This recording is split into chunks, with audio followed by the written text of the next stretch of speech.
If you ever meet my friend Rudy, who's RRB Books. RRB Books are a great book publisher in the world of photography, the world I'm talking about, emanate from Bristol.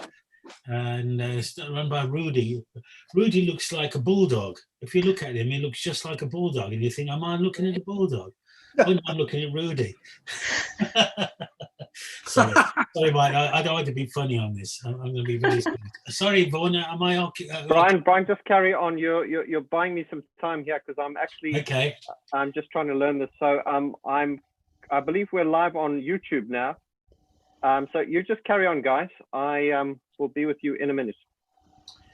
And Simon, are you there? I was just getting Simon. So, yeah. Hi, Simon. Hi, Brian. You're right. Thank you for doing that on your site. That was really kind of you. Thank you. Could you tell everyone about your site, whatever, you know? The world of Cold War nightlife. You fit in very nicely there because we're trying to do electronic music, but I'm also interested in the culture around it, right? The people who make the visuals, the people who feature in the collateral. That's interesting to me. Wow, it's the first. By the way, I like the speak and spell background. Seemed appropriate. Where did you say you're from, by the way, in America? I didn't catch that. I am actually. We're from New York. We actually have two houses. One's like in the city, and the other one is here in Prattsville. We have like two houses here. Yeah, we live in upstate in the mountains. It's a very peaceful place here. Love nature. Are you in a car, by the way? Yeah, we were going to the stores, and I didn't want to miss like one bit of this. Larry, can you show us the view on your phone, please? Can you just? Yeah. I don't know if I could like take a picture of it because like my phone storage is like full, but I could. I don't know how well you're all gonna see this, but. Point it, Larry. Point it. Point it, Larry. Point it, man. I'm trying. Oh, that's great. Oh, look at that. Oh, look at that. Oh, that's fabulous, Larry. Well done, son. We love that. Don't drop it out the window. Thank you. That's one thing I hope not to do. Oh, very good, Larry. Is mom and dad shopping while you're in the car? Yeah. Don't worry, I had the windows open. So how you guys doing? You've got your seatbelt on and you're standing, oh yes, you are. You're moving. Oh, Larry, yeah. Moving. Oh, well done, son. Well done. Yeah. None of you are car sick, right?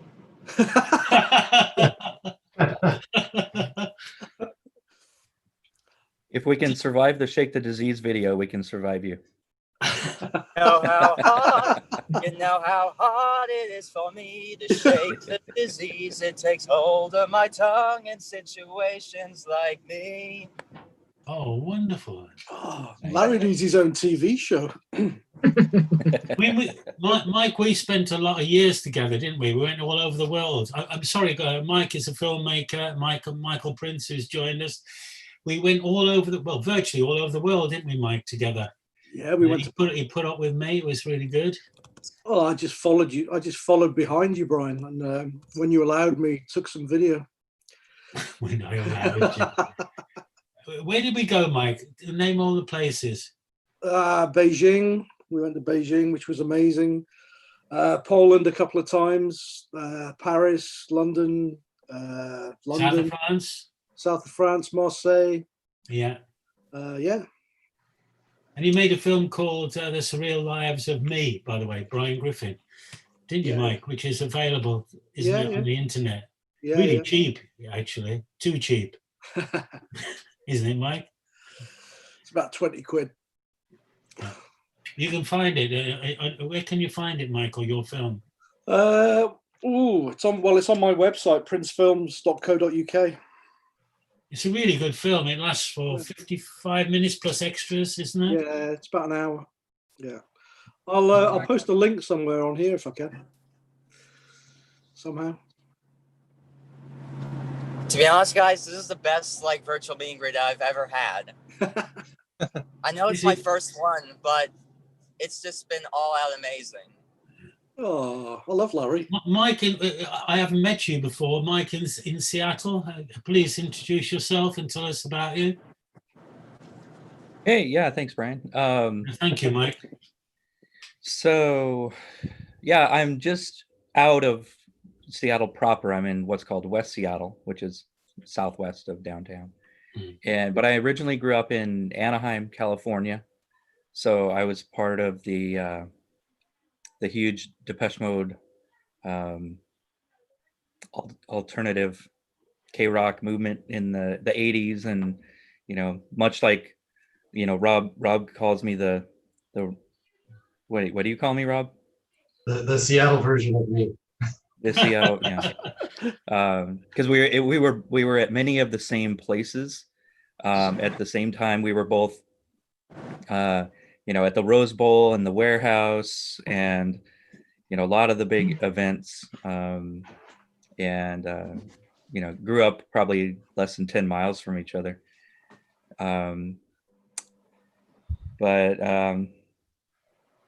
Yeah, that's kind of me. I'm also in the creative side of for work. I design at Microsoft right now. So anyway, yeah. Okay, guys. We've managed to go live onto. Sorry, I'm getting older now because I just have to think of all these things now. It's like when I film a video, you guys don't know how many edits it takes. I do. Oh shit! This is live. Crap. We're live on Zoom now, and we're live streaming to YouTube. I'm trying to live stream to Facebook. It's not working, so we're not going to concern ourselves with that. I'm very delighted to have Brian Griffin here today, who's my next door neighbor, and it's quite silly that we're actually having to, well, not silly. I don't want to be facetious. Due to the COVID, we're having to broadcast from our own homes. So, Brian, I'll bang on the wall. You can hear me. So, guys, I just want to really just start this off and just get Brian to talk about what he's been up to, what he's doing at the moment, how he's been dealing with lockdown. You know that Brian has just finished writing his book, which is Black Country Dada, which is his 6th or 7th book. Brian, how many books is it? 18, I think. Okay. 18. Well, I think it's 18. It might not be. Yeah, okay. Okay. It's not in the teens anyway. Yeah. So this is your body of work from 1969 to 1990. Is that right? Correct, Vaughn. Yeah, correct. 69 to 90. And basically what Brian has done is he has done a Kickstarter, which is I think ends on the 28th of this month. And I think you've got about 60% of the way, Brian. So we are going to do some arm twisting tonight and ask you guys to pledge. The way Kickstarter works is, it's all or nothing. So if Brian doesn't reach his target, the book doesn't go ahead, so to speak. But Brian, if you want to tell us a little bit more about what the book's about, a bit about the Kickstarter, or anything you want to say. Yeah, I at the beginning of lockdown, well, before the beginning actually, a few weeks before the beginning, I started to write a book, and then lockdown occurred, and I'm a very active man. I'm absolutely full of beans all the time, and I needed something to occupy myself. Now, I'd done a book called The Black Kingdom, as Michael quite rightly said. He went to Beijing, and because he came to Beijing to attend the opening of the Black Kingdom. And the Black Kingdom was about my life from when I was born up until 1969.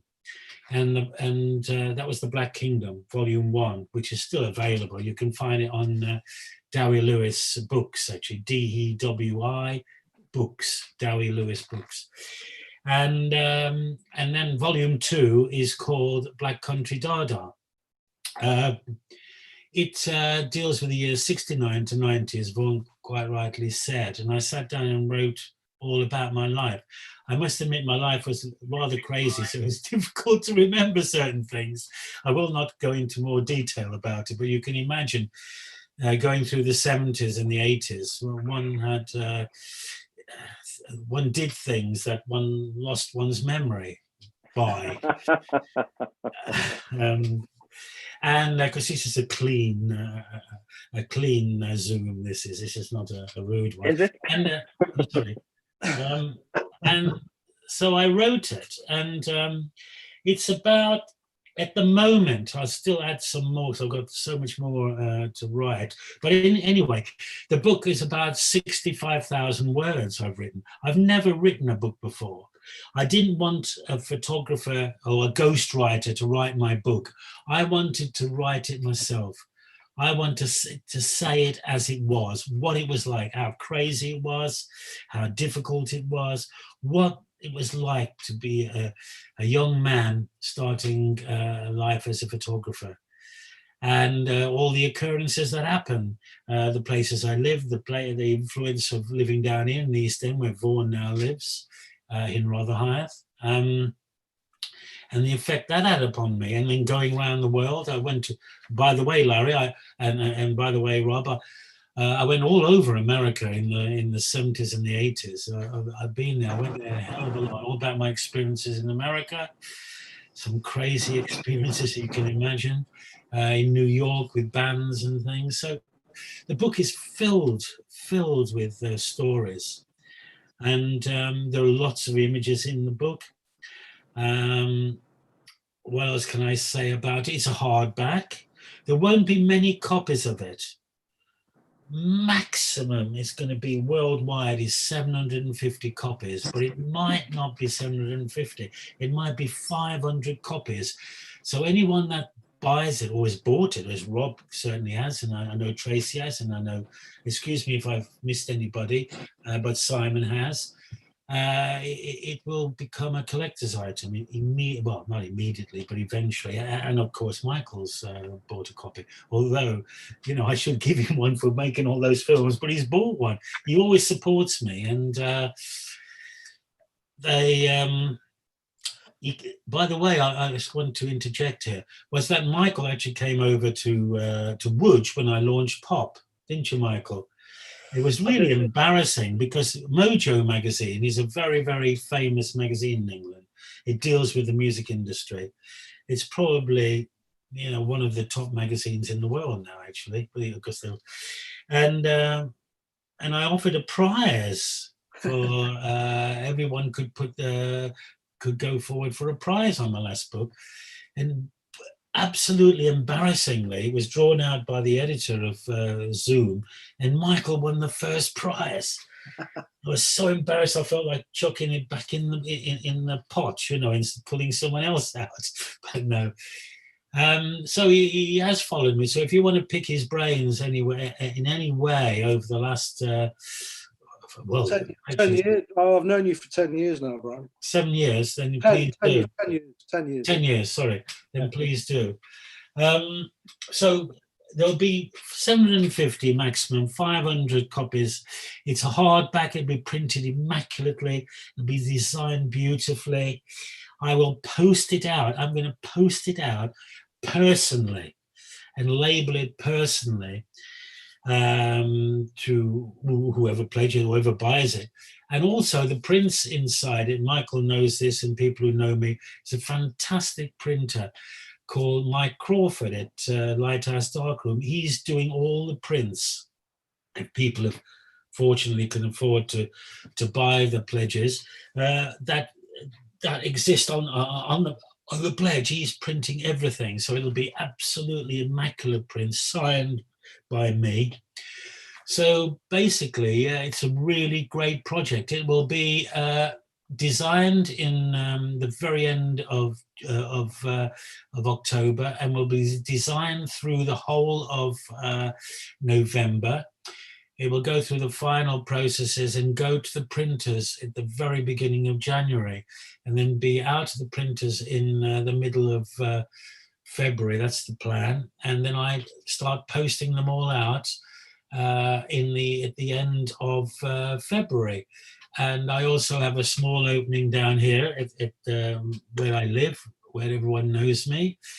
And I will have a launch of it, a proper launch, at the Format Festival on March the 11th. In fact, the exact date I can tell you, March the 11th, 2021, excuse me, March the 11th in Derby, the Format Festival. And let's hope we're out of lockdown by then, you know.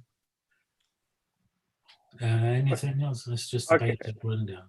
Sorry, yeah, Brian, I was just going to say actually that the whole book is analog, isn't it? I mean, you went to college in the late 70s, so this is your journey. There's nothing digital about this book at all, is it? Nothing whatsoever. Yeah, just explain that.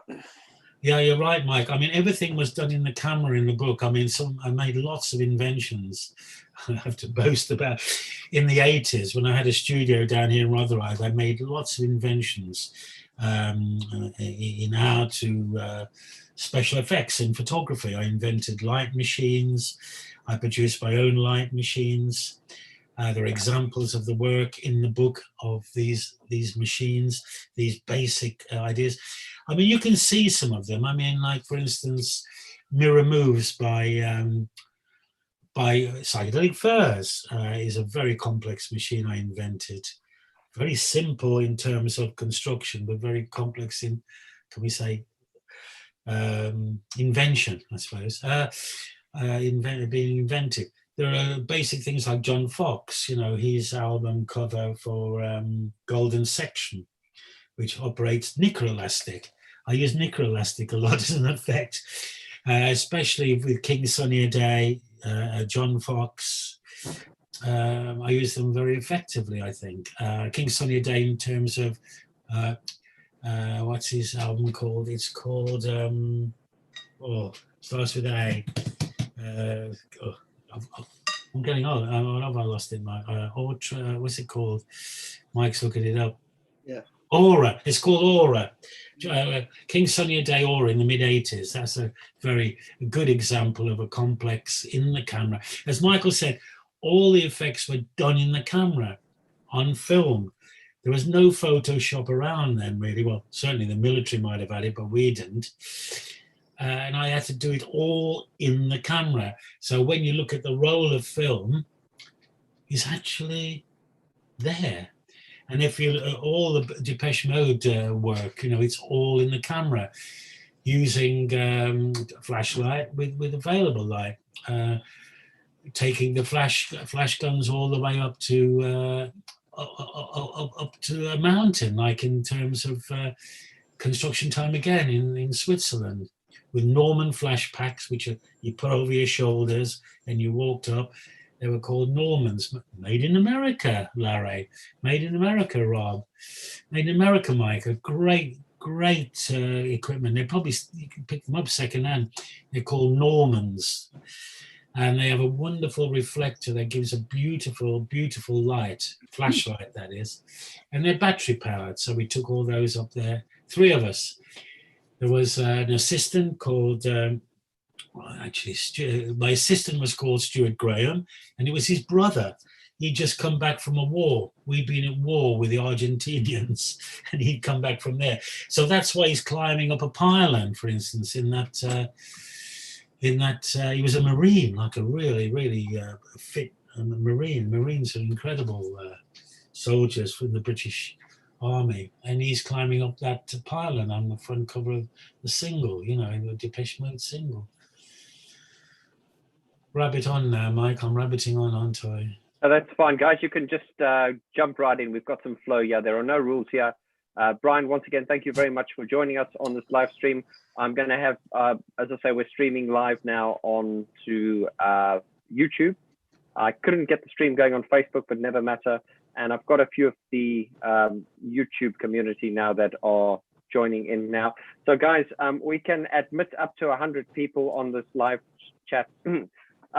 Please bear with me. I've never done a live Zoom stream before.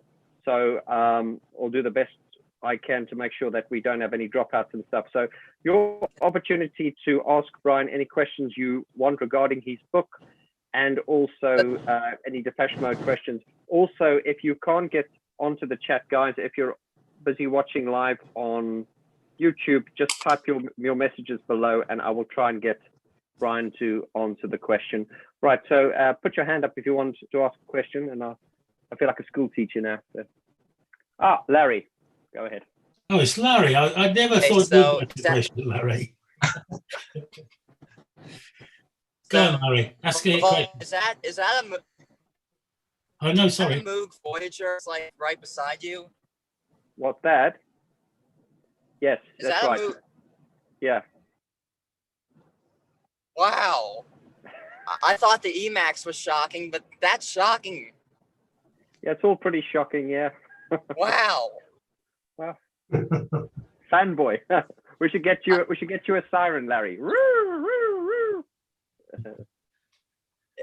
One of my favorite parts of like videos is when like go off topic and it's like stop going off topic. Oh, you zoned out there.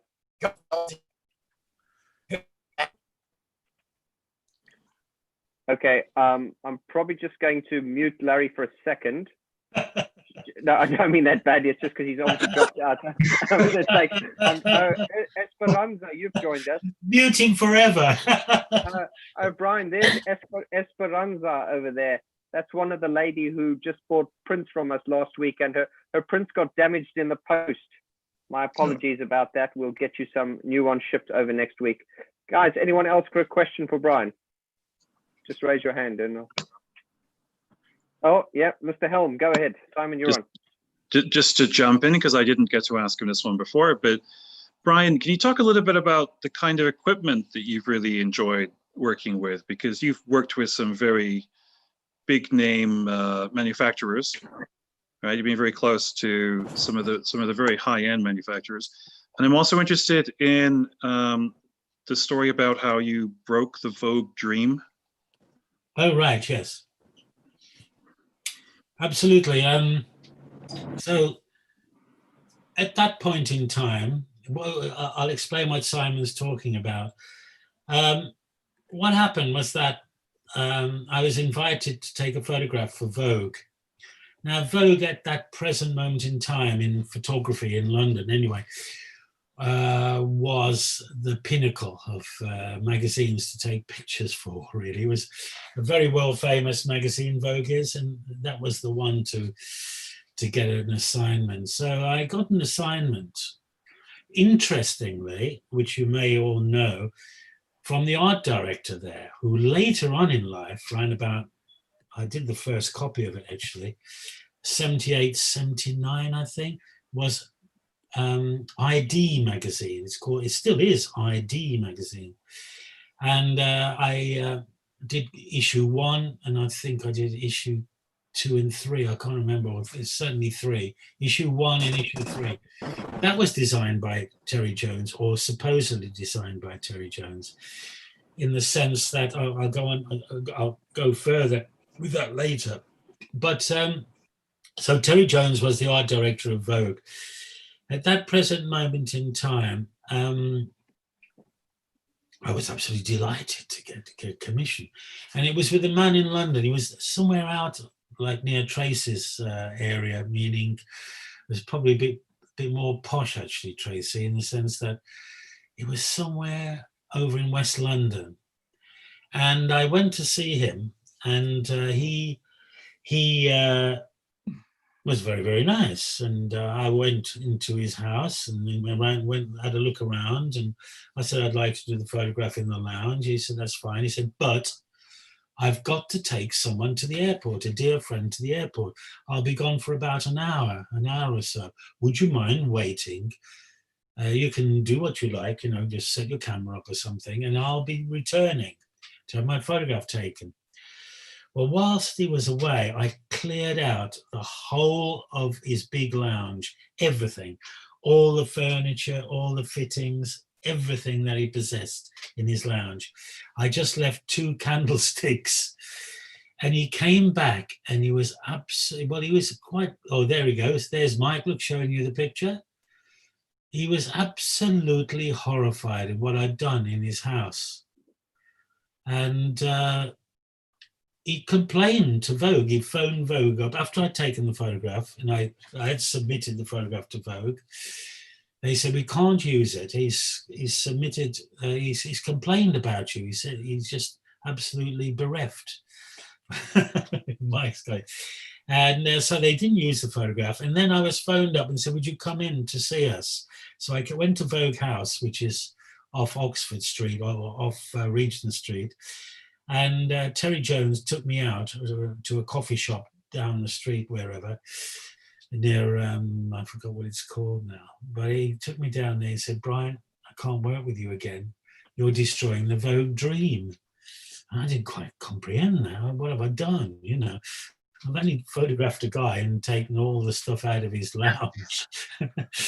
So that ended that. That's the story about that. But to answer your second part of your question, I left art college in '72, and I didn't have much camera equipment. And the first camera that I enjoyed is a fantastic camera. You can buy it today, actually. It's about 120 English pounds.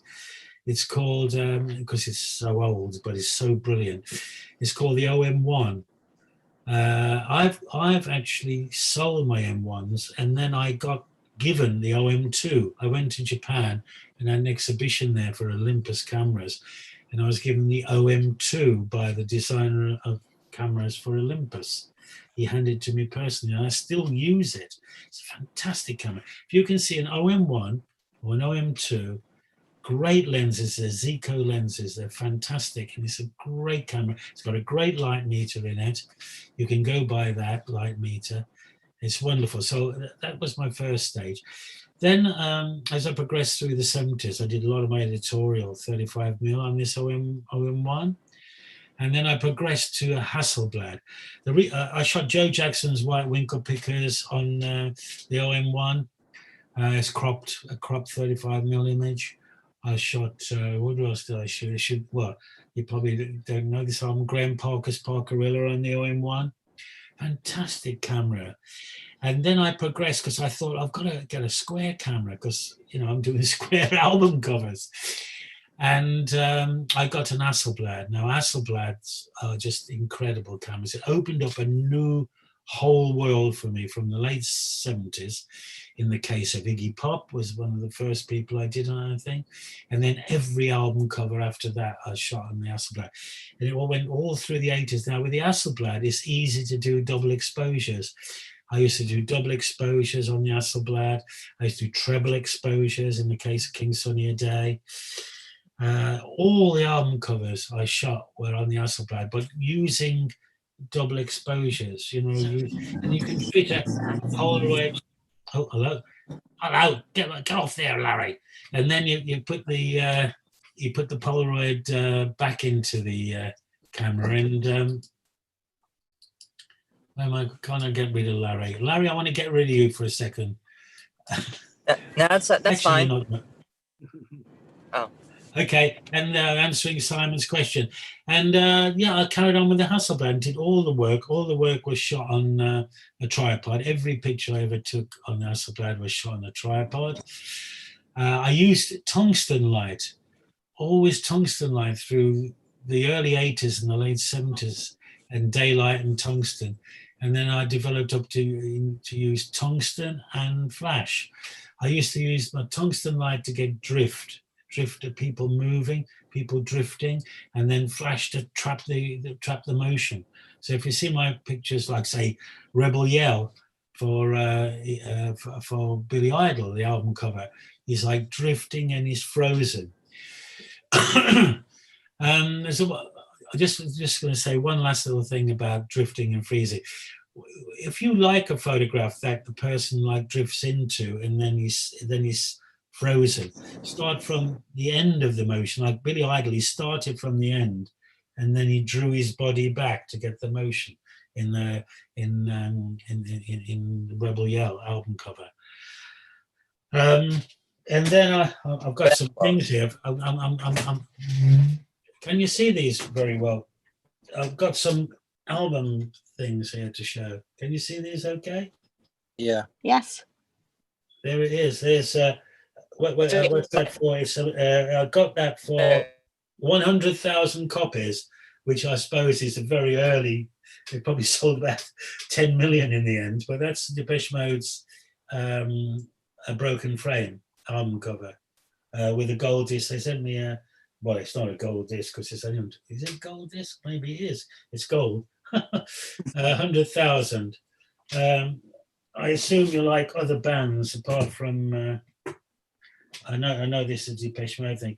Here's Crocodiles by Echo and the Bunnymen.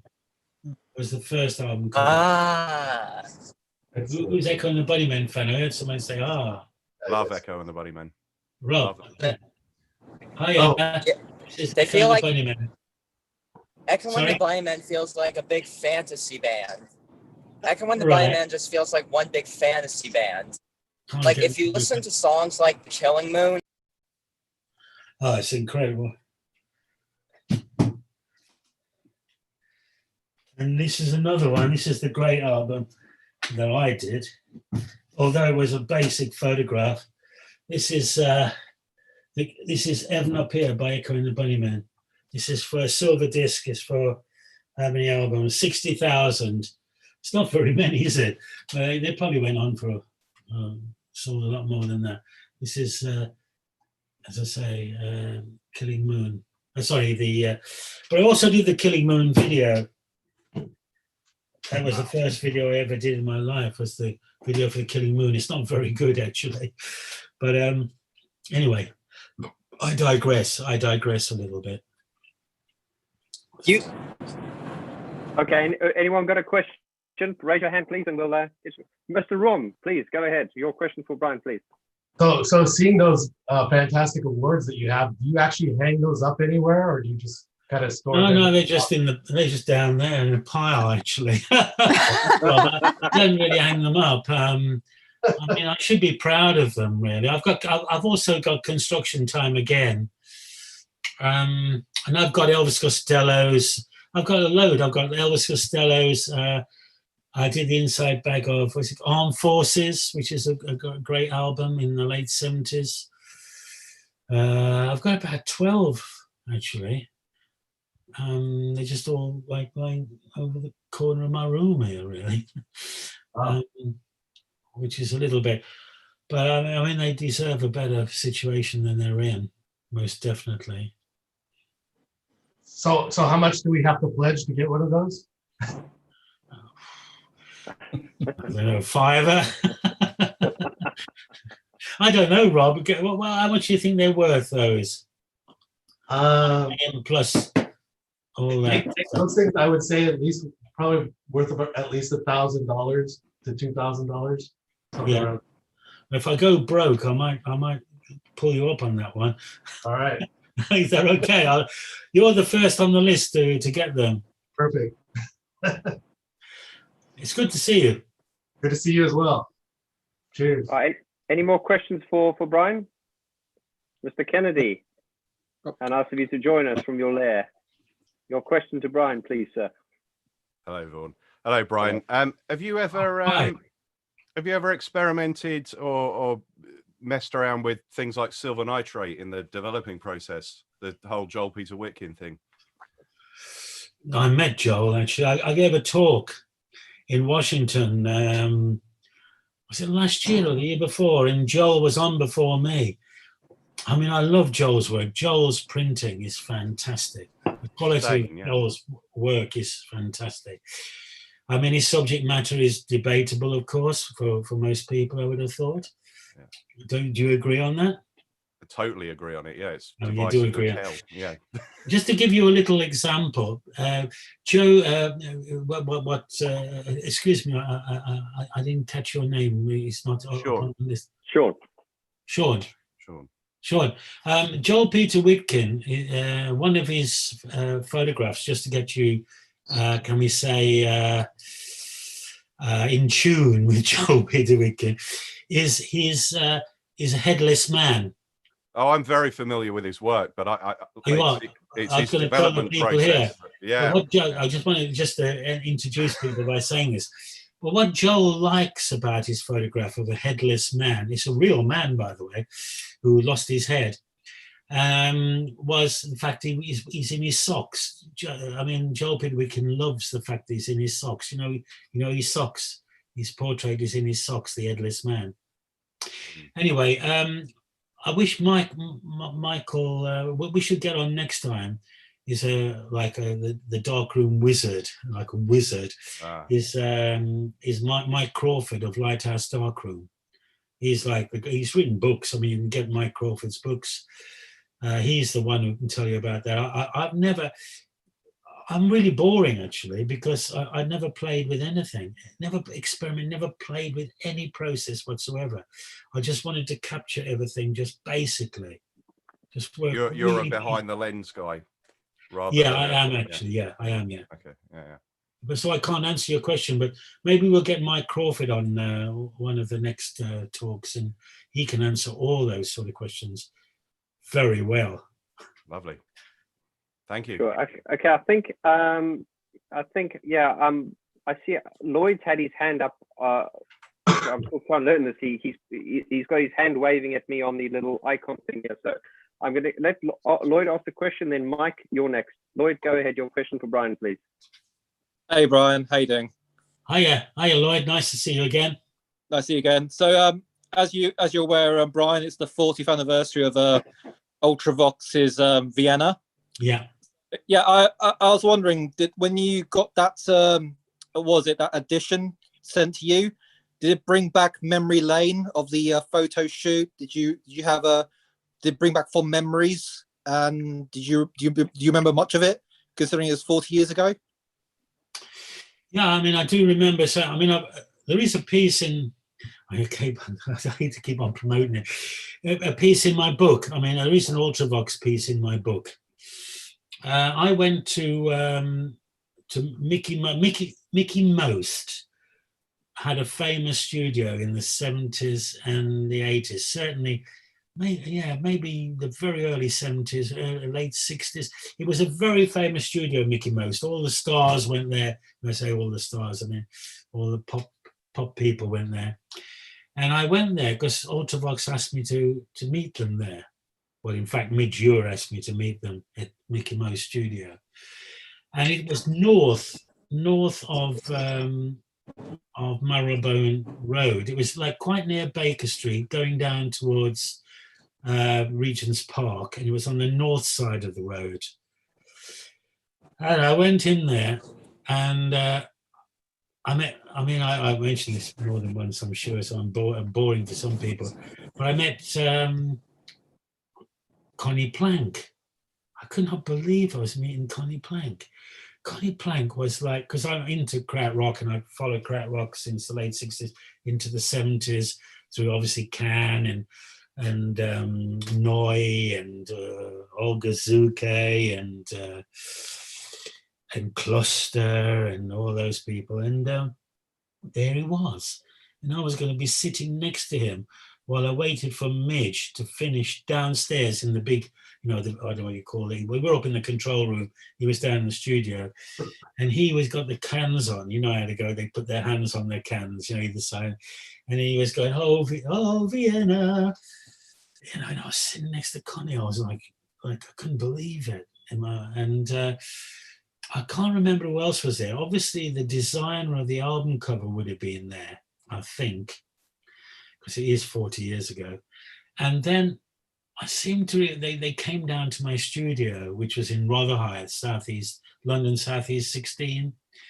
And I just beat up a piece of paper, we had background paper, which is about 6 foot, 8 foot, 9 foot wide paper. I can't remember how wide it was. And we just I put things underneath the paper to create like hills and that, so the paper forms like a snowscape.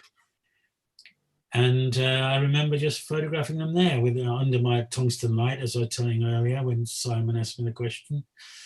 And Midge there and everybody else there. It seemed, because you have to remember is that although I was trying really hard on all these jobs, it was a job. You know, I didn't think it would become like so well known and so well famous, these album covers. It was just like, it was Saturday. I got to try really hard on Saturday. It was Tuesday. I had to try really hard on Tuesday. And that's what it was. I hope they're pleased with the result. They are pleased. Oh, well done. Move on to Wednesday and on to Thursday. It's not like, oh, it was the album cover Vienna for Ultravox. You know, it didn't feel like that. In fact, I mean, a lot of friends used to say, what are you doing on, I don't know, next week? Any bands? Oh, I'm doing Ultravox, you know. And they went, oh, you're doing Ultravox? Oh, I went, oh yeah, I'm doing Ultravox, you know, Ultravox album cover. 4 guys, well, I hate photographing 4 men, you know. It's terrible. I wish I didn't have to photograph them. I could do something, you know, to be on the cover that wasn't the band, you know. And then like in 2020, we all, yeah, oh God, a front cover of like a magazine, you know, like Electronic Sound, Interior, you know, and oh God, it's mega, you know what I mean? But it didn't mean that much to me. It meant, can I take a good photograph? That's what it meant to me. Can I make a good job of it? Yeah. Yeah. Oh, just one more Blank was great. Sorry to go back. Oh yeah, just one more question. And this is a hypothetical one.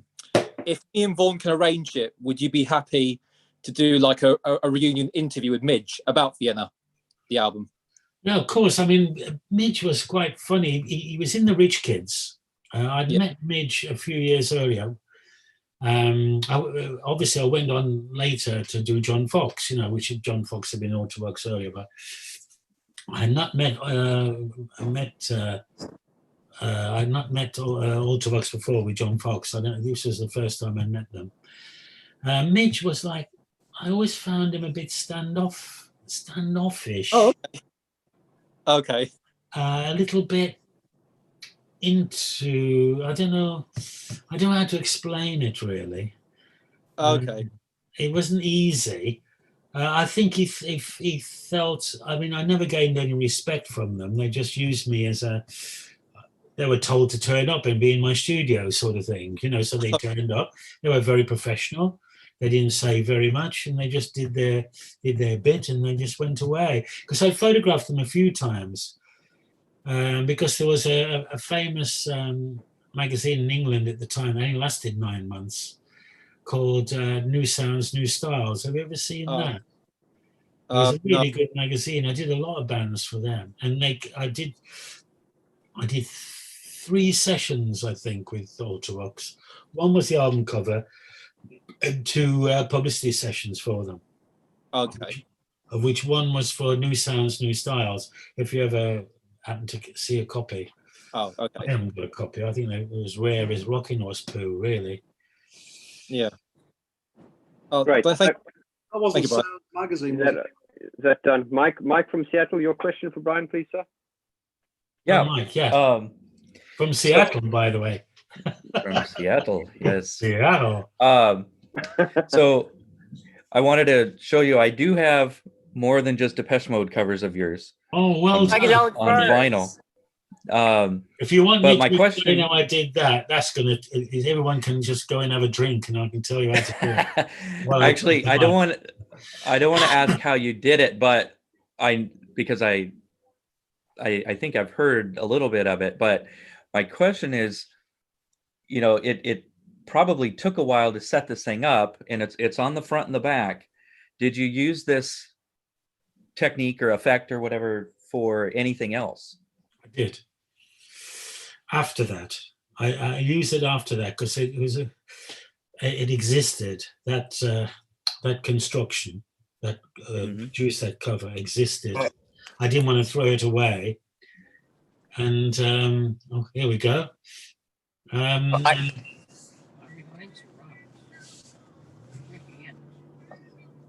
Oh, sorry. I'm just being distracted a little bit, Mike. I'm just going to go on to see if I can get you again. Yeah. So Mike, sorry. So I used it for Wall of Voodoo. Do you remember the Wall of Voodoo? I really enjoyed them actually a lot. The Yep. lead singer, I Right. can't remember what his name was. Can you? The Wall of Voodoo. Oh, he was great. Got a great voice. Is it Ridgway? Yes. Stan Ridgway. Who's that? Yeah, Stan Ridgway. Stan Ridgway. That's right. You're Yeah. absolutely right. He was great, and I did a promo because a promo using that effect. Yeah. Can I see him, Mike? Can we get rid of him, Vaughn? Yeah. Yeah. Larry, can you mute? Yeah. Yeah, I'll try. Thanks. Okay, yeah. Go ahead. There we go. And do you want me to tell you how I did that cover? So I'm quite edging to tell you how I did it. If we got time, yeah, absolutely. It can take about 3 or 4 minutes. If anyone's interested, I'll just talk to you, Mike, and anybody else that's interested, go off for a cup of coffee or whatever. I used to be a chess player. I was a very good chess player when I was at school, grammar school type of place. And I invented you have a black a square of wood, black, it is like that. And hanging in that square of wood is a little tin plate, tin plate, just a really thin, like a Coke can's thinness, painted black. And they all hang, the black squares, that is, in suspension, held together by thread, black thread, that runs across the back of them at the top and glues them all on. So they all hang like a black square. And then the white squares of the chessboard, you can see through. You can see that. I can see you, Larry. I can look through and see you. So you put it in front of the camera, and I can see 50% of Richard Butler. Richard Butler's on the front cover there. It's a good album, their new album, actually. But anyway, that's beside the point. And I can see 50% of Richard. Now, the width of the squares is exactly, it's got a stopper at the bottom of the frame. So it can only go exactly the width of the squares, go junk or junk. So Richard sits the other side of the squares, and I photograph him through the squares. So I get 50% of him. Only 50%, because the black squares are stopping 50% of him. And then I get the back of the Hasselblad off, I wind the Hasselblad on, I put the back on, I pull the sleeve out, and I move the thing, junk, and I photograph his other 50%. I ask him to stay very rigidly still, and I photograph the other 50% of it. So it's a photograph that's made up of two 50%. Fascinating. It's what's interesting about this, if I can get it on the camera here, is the two squares that are over each eye don't have the you can't see the line between the squares. No. Not sure. Which is, I mean, if that was done on purpose, I get it. But if that was just a happy accident, holy cow! Because the eyes are obviously the focus, right? It's very difficult. At the distance I was from him, I was probably 6 feet away from him, maybe more, with a short telephoto lens. So to be exactly in line with it, it's like impossible on that small dimension to be exactly right. So obviously I'm exaggerating, but I'm looking at a slight angle at it, probably only a matter of a degree, but I am not getting absolutely perfect because I'm not locked in to the device. And secondly, if you don't let the device go exactly the width of its square as it replaces itself, keep it just a fraction off, it creates a real 3D effect and becomes like an egg box where you buy a set of eggs, and it's like, ooh. And I started to play around with that, actually. And also what's interesting about it is the fact that if you do, say, like, say you there, I photograph you green, and then I move the box across and photograph you again on the, another 50% of you on red, then I get you 3D. It's amazing. I get real 3D happening. And what was interesting about this is the fact that it was years before a computer, but it is almost like a computer. But it was years before computers were, available to us photographers years before they were. It was just a real fluke, really. Yeah, that's what's fascinating for me to look at, because I could do something like this in Photoshop, but Absolutely. to know that you did it without it is just mind-blowing.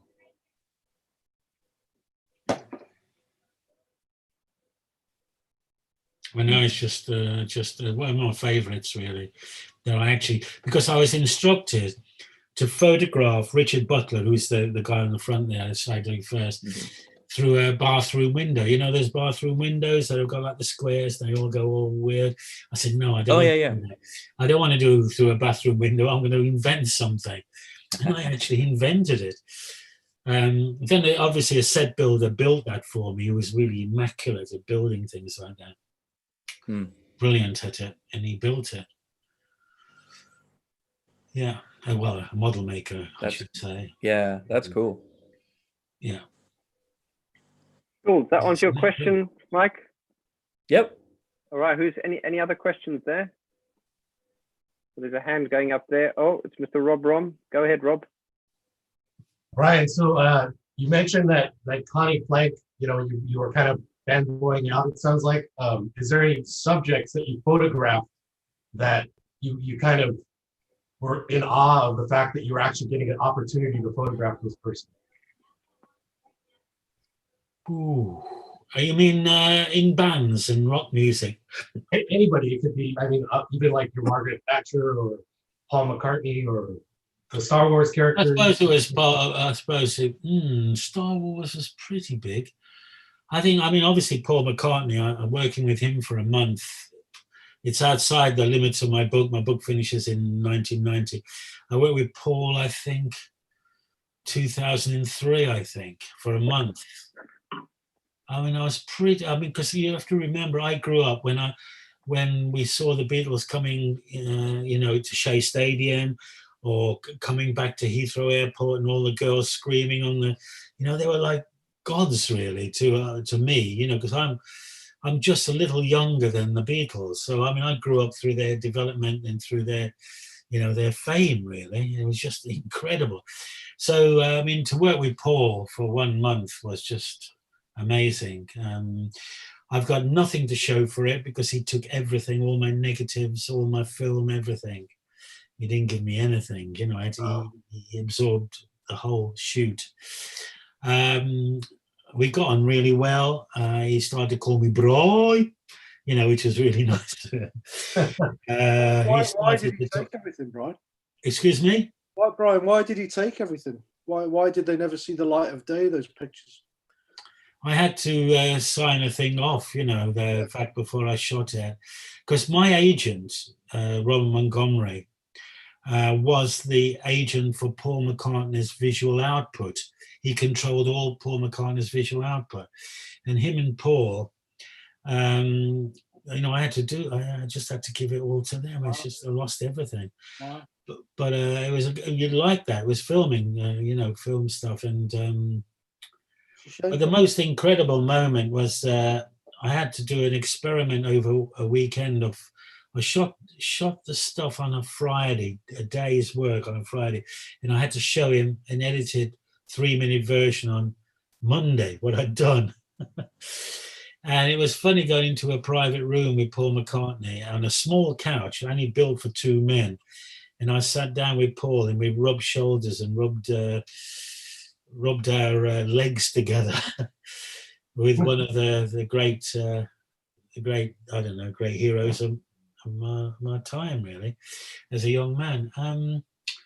Regarding other people, I'm just trying to think who it could be. I've done so many people.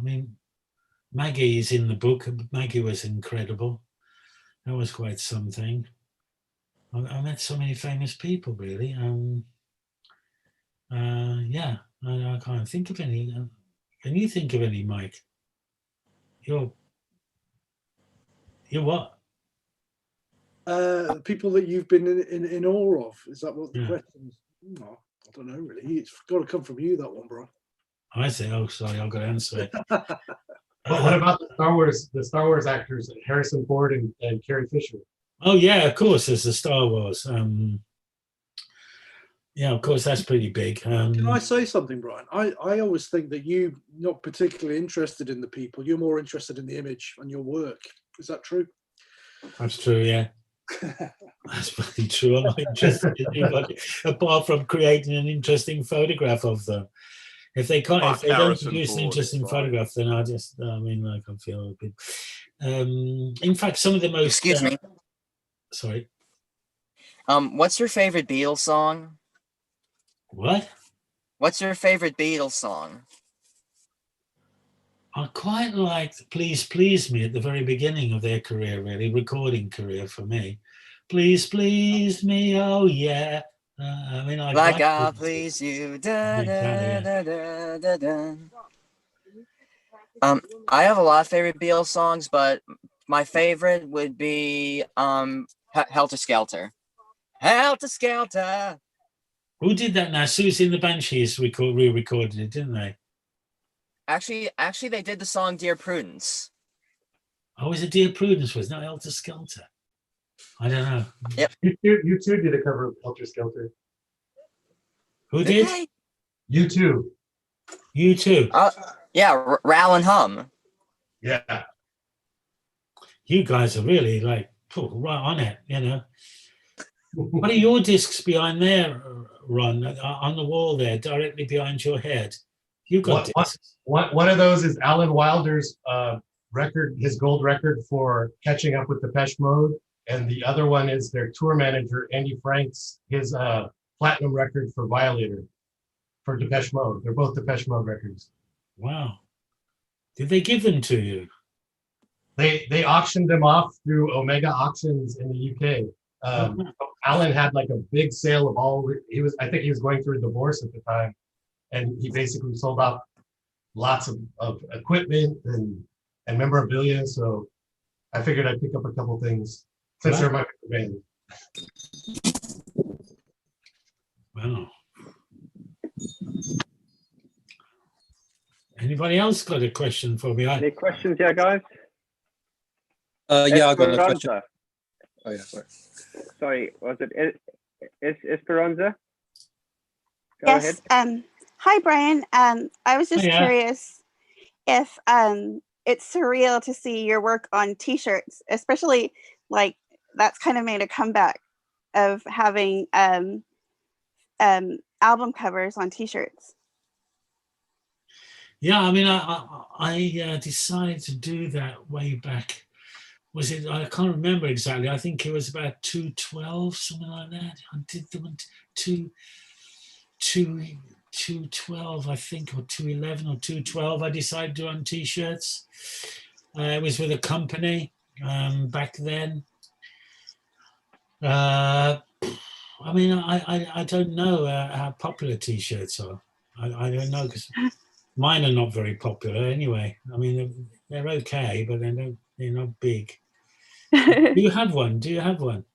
Not on me, but yes, I do. I have a couple actually. Well, which ones do you have? I have Black Celebration, of course, and Some Great Reward. Oh, right. Yeah. Are they I was mine just with a wondering if little, it little was. signature at the bottom? Are they mine with a little signature?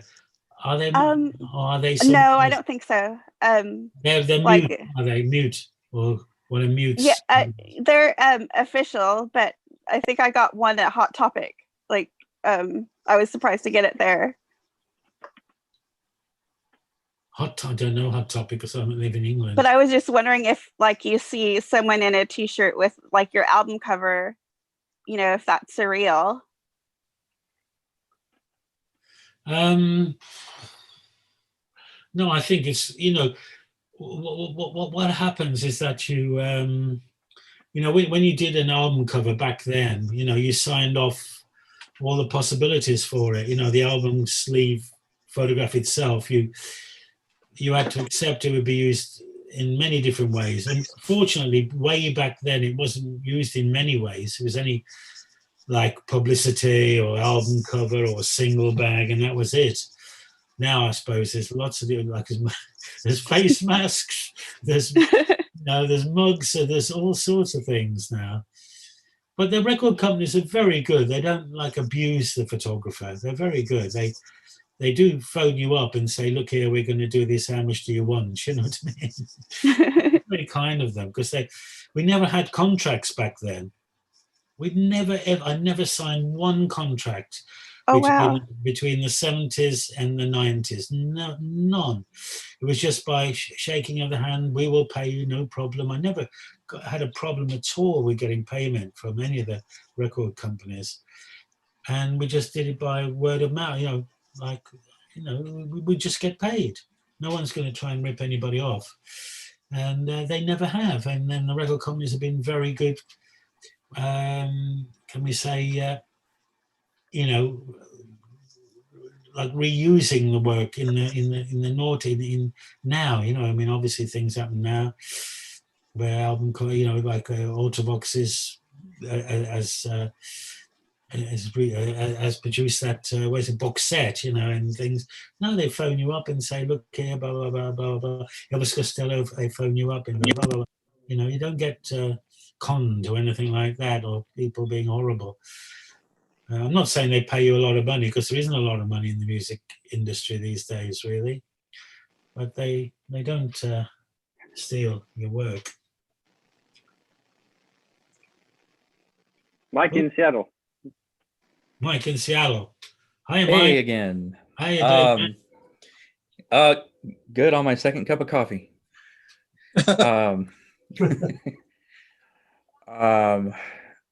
Star Wars. Are you how much of that stuff is in the book? And I have a reason for asking. Okay. I know people are. Did you ask the question today on Facebook? Someone asked that question, actually. I think I only ever took about 8 photographs, I think, 8 or 9 photographs. I basically like Luke Skywalker, Princess Leia, Han Solo, Chewbacca, R2. No, I didn't do R2D2. Chewbacca and Darth Vader. I didn't do anything else. But there are combinations of Han Solo with Chewbacca. I think there's about 8 photographs, I think. And they're all going to be in the book, because I promised the guy that I would put them all in the book, who was pledged for it. So I'm going to put them all in there. But there's the main interest for me, in fact, on that side, is I had a fascinating. I knew R2D2. I met R2D2 in I think it was 1970 or 71. Kenny Baker. I met him, and I met him in a circus in Manchester. And he was getting himself made up. He was, obviously they make themselves up. He was a clown, and he had another clown with him. There were 2 clowns, and I was shocked how badly he was treated by the circus ringmaster or the owner or whatever, the boss. He was really badly treated, and it shocked me, actually. I think I got a photograph of him in the makeup, in his makeup room or whatever. And I didn't meet him again until on Star Wars, on Return of the Jedi. And he was like a very rich man. He was this guy who was like treated like, well, you can guess what I was going to say. And now he's like a really rich man, R2D2, I'm R2D2. Although we never saw him. I don't think we did anyway. He just operated the little robot. Right. And I'm going to tell you the story, actually, a little bit of the story. And I was in the car park with, I think it was Chewbacca and Kenny in their civilian clothes.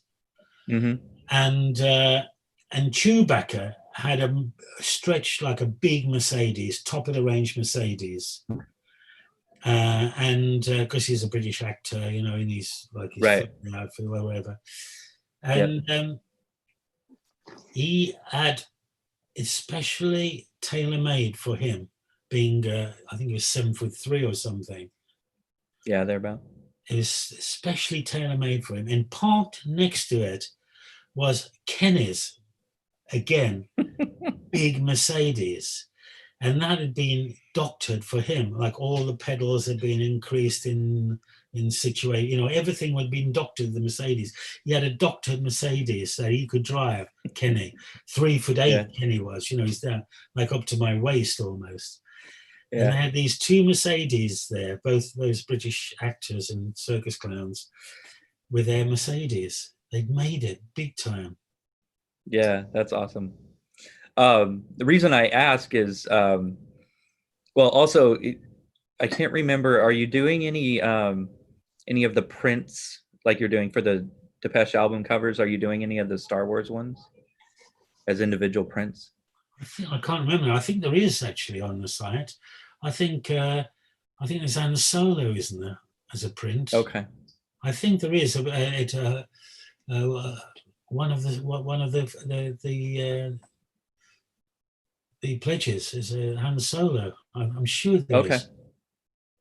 Okay, cool. Because I was I'm trying to think of other ways to promote, and I'm in a couple fairly decent sized Star Wars Facebook groups, and so I was thinking about posting over there that the stuff is available, your book and prints, to see if we could get some more. They're available obviously privately, all the Star Wars collection, but with the book there.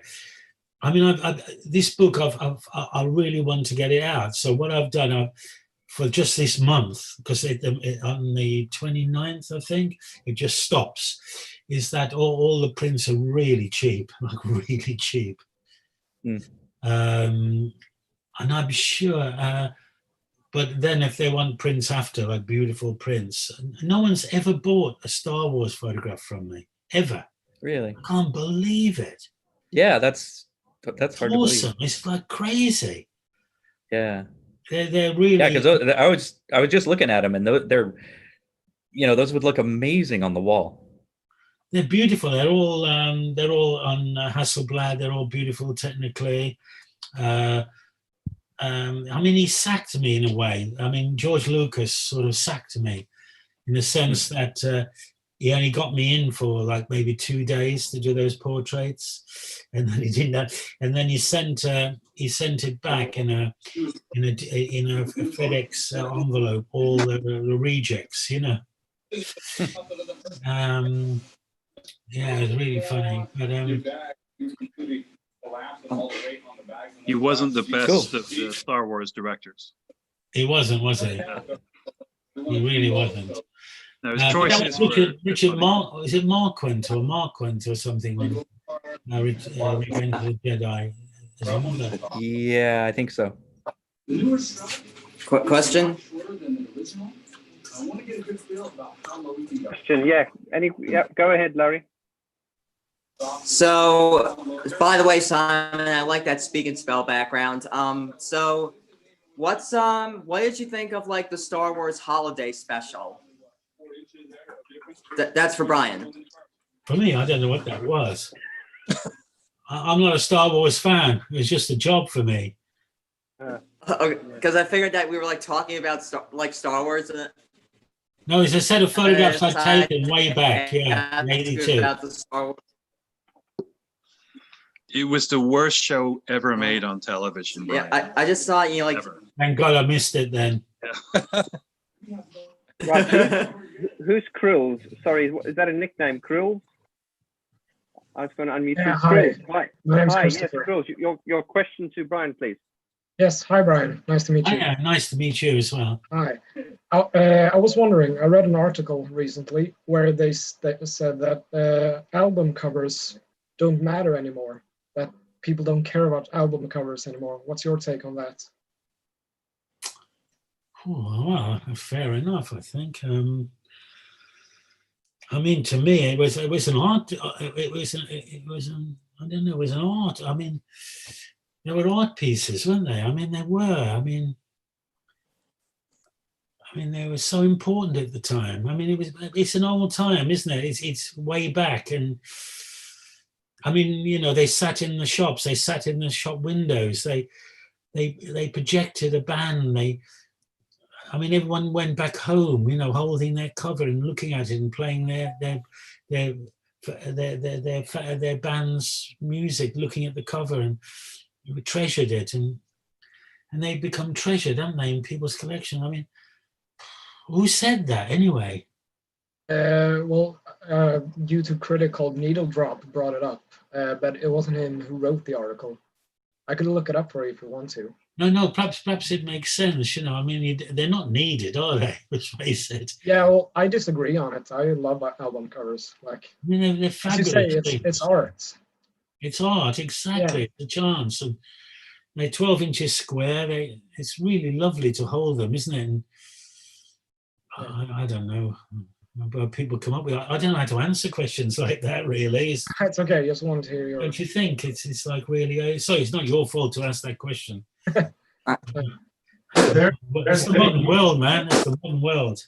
Thank you for answering. No, carry on. Carry on. Sean Kennedy has a question. Sean, go ahead, mate. Go ahead, Sean. I was just unmuting myself. Can I follow on from Chris's question there?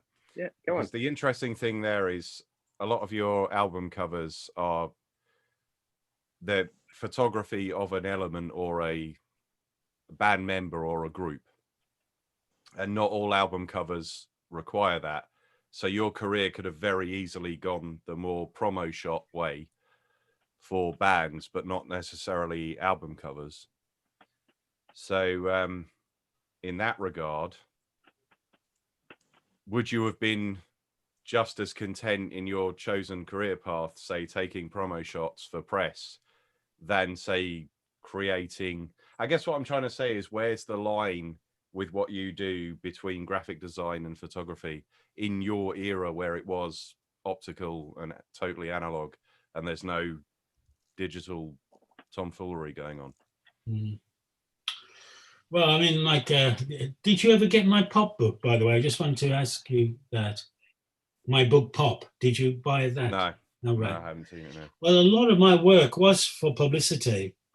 Like the photographs I did, well, actually, what can I think of? Well, as I said earlier, like I did 2 other sessions for Ultravox, and they were for publicity. It made no difference, actually. It's really, really like you had a band to do. To do it, for it to be an album cover, didn't mean to go, oh, well, I've got to try harder now. And then to do a publicity shot, well, that's okay, it's a publicity shot. It was always had the same pressures. It was the same pressures involved with it. Because in fact, when you did a lot of sessions in the past, album covers, you had to cover publicity as well. You did have publicity sessions, like I did. I remember doing Orchestral Maneuvers in the Dark for a publicity. There must be loads more I can think of. But you had to do publicity and album cover on the same day.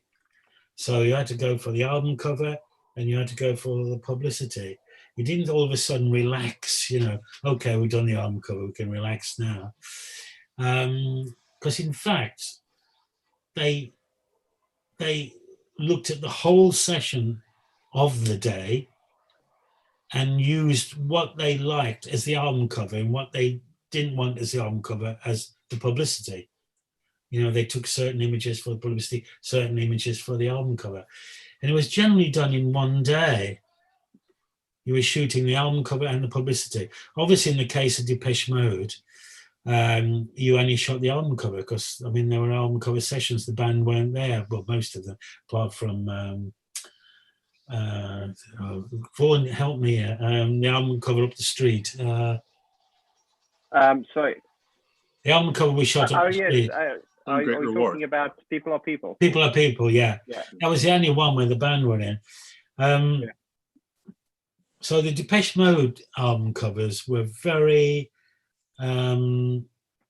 isolated case, really, where you were just going for the album cover. With Echo and the Bunnymen, that's a good example of going for the album cover and the publicity at the same time. In other words, I think I think they would have used it. Yeah, I mean, all the photographs could have been used as the album cover, but they decided. Well, they decided on the main setup would be the album cover, i.e., on the beach for Heaven Up Here, or down in the glacier for Porcupine, or in the lagoon for the album cover. But they got lots of other things out of it. In fact, I've got.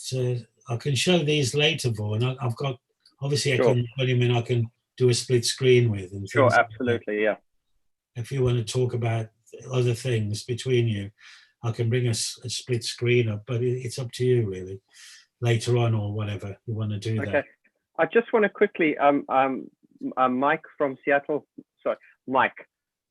I always say, oh God, sorry, Mike. Oh, sorry, someone's just texted me really loud and my speakers exploded. Sorry, Mike. I just wanted to say about the Star Wars images. That is something that is a possibility. I've spoken to Brian about it before. Because people have mentioned the Star Wars. It's just that, because the channel we always talk about music and stuff. But if there definitely is enough interest in Star Wars, and of course there is, then I will look at. We'll chat with Brian, and we'll look at probably rolling some of those prints out and make them available. Because I do think Brian's a bit like a Pandora's box. The more you dig into his catalog, you just like. I very often, when I'm having a chat with him, we'll have often when we have chats, I'm just thinking, God, I wish I was filming this. That's why I want to start doing a podcast now, because with Brian, there's no like idle chit chat or small talk. Everything's like oh my God, I wish I'd filmed that. Just like, he'll be like, yes. And then I was talking to Paul McCartney, and in walks John Fox. And, and he's not names dropping. It's just the world he lived in. And it's just so fascinating. Totally. And, so it's just, anyway, I thought I'd ask that question. Sorry, Brian, you were talking about the images you wanted to show. Is that right? Well, absolutely. If you want to advance the talk, I mean, I can bring up a split screen of Depeche Mode, obviously, to start with. And I can bring up a split screen of Echo and the Bunnymen, obviously, as well. But I mean, if you want to do that, that's absolutely fine. So this is your Zoom chat, and I want the guys here to get good value. So if we can get to that, it all depends, Brian, when you want to go to bed, mate. I don't want to keep you up, sir. Anyway. Oh God, we've only done an hour and a half.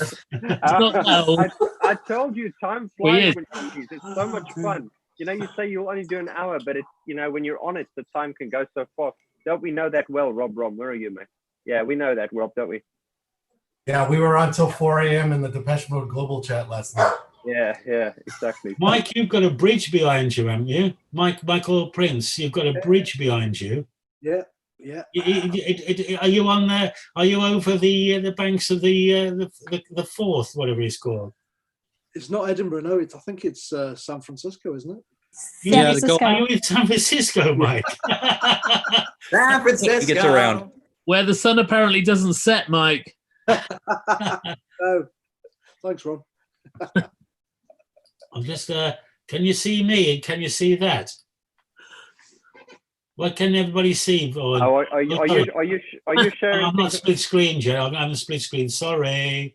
Excusez-moi. Bonnie and Mike are getting very close. Oh, wow. Hello. Nice to see you. Oh, some new people trying to come on here. Okay. Yeah. Well, George, I think you need to make Brian a co-host. I think so. Yeah. Is that? I'm glad you're on here, Rob, for some technical support. I felt so relieved when I saw you come on. I was like, host is disabled. Split screen. Can you? Okay. Let me just. I need to go. Multiple. We can talk about these images. Okay, there we go. Okay, I've made it available. But Thank you you, want Rob. to talk about the posters for him, right? Right. Yeah. Go on. Show us some lovely. Brian's got some lovely images. I think he just wants to show you there. Well, what have I done here? And just while Brian's getting his head around that, I just want to say, Rob, I watched a bit of your Jeopardy last night. It was very interesting, and I'm actually gutted I wasn't well enough to take part. I think it would have been a lot of fun. But you guys are having your final show next Saturday, is that right? That's correct. That's correct. And then Brian and I are going to be on there again. Yes, that you'll be And immediately we're going to give after. away. We're going to give away a prize to your winner. Yes. Okay. All right. Ooh. Okay. I think Brian's got something going there. Can you all see You that? got that? Yeah, it's construction time again. Okay, we've Yeah, all got exactly. I can see it. that. Yeah, just skip past that one, Brian. Show them the nice one that you want to unveil. Is his shirt off? That is a nice one. It is, yeah. Oh my, yeah, that one. About that Yeah. one. That's one of your favorites, Brian. Tell us about this image. Oh yeah. Well, that's the guy. I mean, he was in the Falklands War. He was the brother of the assistant. He Yes. could carry, he would be like a tree. He would go to the top of the mountain. He could carry like 10 packs of lights, whatever, you know what I mean? Because he was a Royal Marine. And I mean, he can climb up that thing. I mean, it's nothing, you know. And also, what he's wearing, we took it from Rotherhithe. All his outfit is actually from here, down here in Rotherhithe. Brian, how high up is that? No, but I would imagine that, what's that, 15 feet, 10 feet? He's up Okay. the pylon, 10 feet, 15 feet. That was a single. What was the single for it? I can't remember the single. Construction. This is was it No, Love in Itself? Love in or- Itself. Yeah. Loving this up, yeah. Oh, you see, I should have been on Jeopardy. Hey, Rob. Yeah. What is Love in Itself? You were pretty good, Mike. I must say, I watched a little bit of last night. You were very good. Quite a contender. Who won? It was Tammy. Tammy won. Was it Tammy? Poppy. No, Poppy. It was Poppy. Poppy. Poppy won. Poppy won. Yeah. Sorry. I won last week. Yeah. Shall I move on, Mike? Do you want Yes, to talk yes, about that? go ahead. Okay, sorry. Brian, I think just flip through them and Yeah. That one. You want to talk about that, yeah? let me just get my Wow. screen back here. Yeah, this is interesting, Brian. This is the first time I actually saw her face. So when was this first released? First week. I mean, obviously, it was taken in 1982. Sure, isn't it? but I haven't seen this. I only saw this. I mean, this wasn't available up until, you know, not pretty recently, but I never saw it many years ago. I only saw It's it. never probably been about- used commercially, I don't That's think. what I mean. That's what I mean. Could you tell us more about it? Obviously, we had to work really fast because, like, the weather was really terrible. It had been dreadfully it had been really raining all the way up to the shoot area, and then, you know, it was like really precarious light. And we did that pretty quick after the cornfield itself. Yeah, that was was the third photograph. Was it the third or fourth photograph we took after the cornfield? It might have Right. been the first one after the cornfield, because she's like on the edge of the corn there, isn't she? So maybe it was the first. So Could I this is just- what I was saying, is that you've got to cover yourself. You've got to take photographs that they could use for a single bag, maybe publicity, maybe an alternative album cover if they didn't like the cornfield. Sure. So you had to cover yourself, with the images you produced. So Brian, were you talking to Martin Atkins about trying to get a particular style Nah. with this? We didn't talk to her. I mean, Martin was just sorry. I But don't. he know. wasn't Actually, on at that Martin was point. very good unto himself, but he was not up to. Well, I don't know. I don't want to say. No, I asked about Martin only because the graphic work that went along with the releases from this album followed the theme, right? So I'm just wondering which came first, this image or the theme? Well, Martin wasn't there. Martin wasn't there during the shoot. This shoot, he was there, but he'd gone off to a cafe about 5 miles away to get some sausage sandwiches. Oh yes. He wasn't there, so I can't. You can't take any claim for that. Any of those pictures. Oh my God. It doesn't look like they're fitting just perfect. What else you got there, Brian? That's the famous one. That's the famous one, yeah. That you know that one. Oh, that's Yes, the I front cover. That's inside my book. That's my book. Oh God, when you click on. Oh, it's stuck there. Okay, I'll go back up. 1, 2, 3, 4, 5, 6. That one you got that. That one. That's another one as well. Yes. Oh, that's beautiful. Oh, well done, young Larry. Okay. That's just amazing. That transparency, Brian. Yeah, So therefore, very good point, Mike. I mean, like the latitude of transparencies, there's no exposure latitude. You got to be spot on, else it just doesn't work. Like I can't really play with that. You can't really play with, there's not a lot of depth in it. Not like color negative. So that's Vaughn. That's another one, isn't it? Yeah. Just okay. Brian, if you can just go to the right again to the previous one, the lady facing ahead. Yeah. So go back to that one. So yeah, Brian's looking to unveil this as well, guys. For you guys who are into the print collecting, the poster prints, he's unveiling this as part of the collection as well. I think for Christmas, Brian. I think is that what you said around about the end of the year. Yeah, it'd be a great Christmas card, actually. yeah. And okay, we can skip to Brian, when you got the actual shot that you used for a broken frame, and you got that developed, what was your first reaction when you saw it? I shot. To be quite honest with you, Mike, we had Polaroid that we put in the back of the camera to double check all our exposures. It was a special Polaroid back that fitted on the back of the Hasselblad, so we could check everything was perfect. When I saw the Polaroid, I almost fainted before even taking the cornfield photograph itself. And when I got the transparencies back, I was just like, it's just incredible. I mean, just like just one of the greatest photographs ever taken type of feeling. And Daniel Miller came down to my studio in Rotherhithe, down here where Vaughn lives and I live. And we sat at the back of the studio, me and my assistant and the lady who looked after my studio.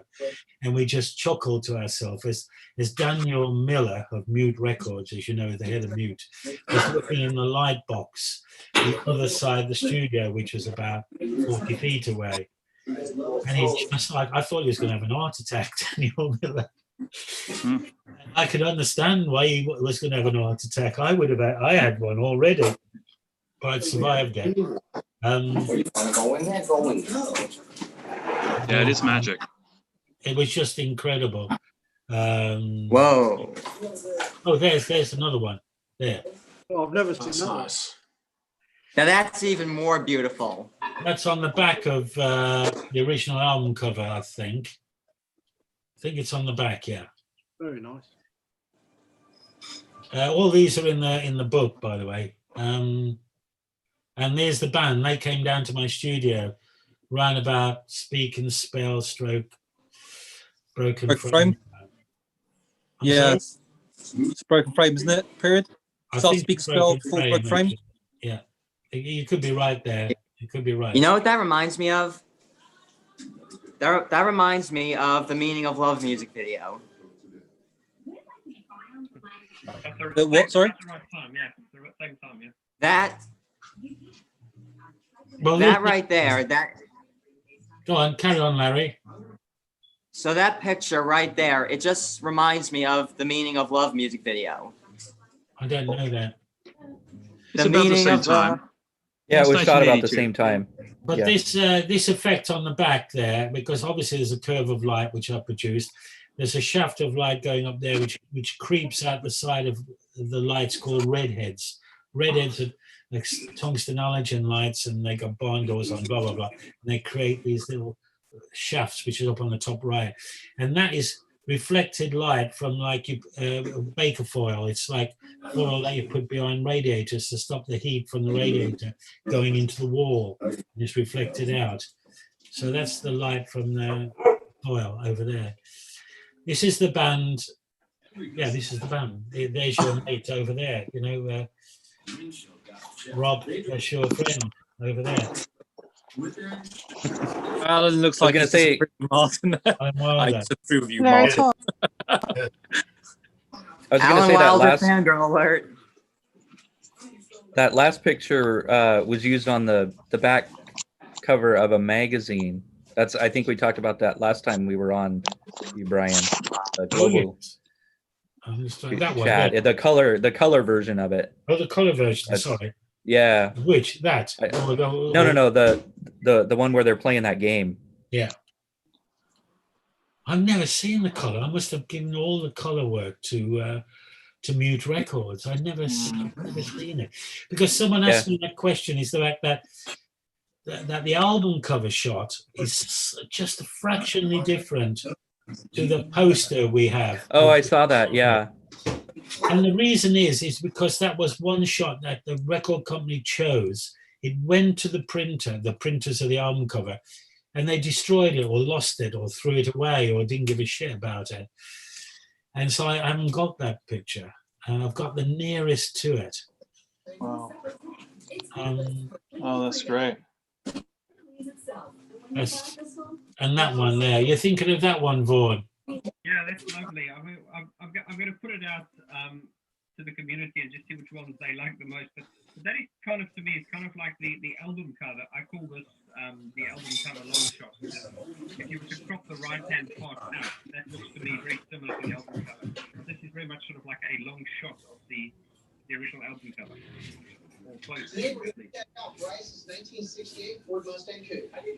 Hey Larry, can you mute? You're bleeding through. And Vaughn, I couldn't hardly hear you. Oh, I see. Okay. Can you hear me now? It's not much different. Not great. Not very good. Wonderful. Okay. Sorry.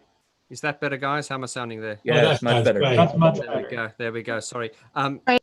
Yeah. What I was saying about that image there is that I love this one. I haven't seen this one before up until very recently, and this one to me is basically what I'm calling, the album cover zoomed out. Because if you were to crop the man, if you divide this this image into quarters, the top quarter would be very close to the actual construction time again album cover. But I do like this because it's almost like you've taken the album cover and you've just zoomed out. And also something I want to just look at, these days, back when I was younger, and certainly in those days, Brian, there was a thing called common sense. And these days there's no common sense. What? And it's all health and safety. How the hell would you get away with doing a thing like that now? It just wouldn't be allowed, would it? From the time you got to the airport, you had a sledgehammer that you took off the carousel, and then to drag all that equipment, it looked pretty dangerous, mate. Yeah, well, I mean, he was a great model, I mean, he was a Royal Marine, how top fighters, aren't they, whatever.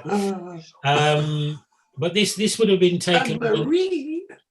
Would have been taken with a 90 with a standard lens, which is much wider, and then I would have focused into him for the album cover with a longer lens, So it's a difference of two lenses. It looks very dangerous. Was it dangerous at some parts? Sorry, guys, whose cameras on there? Sorry, whose audios? Who needs to be muted? How can I see who that is? It's not me. Jazza. It's Jazza. Jazza or Jazza.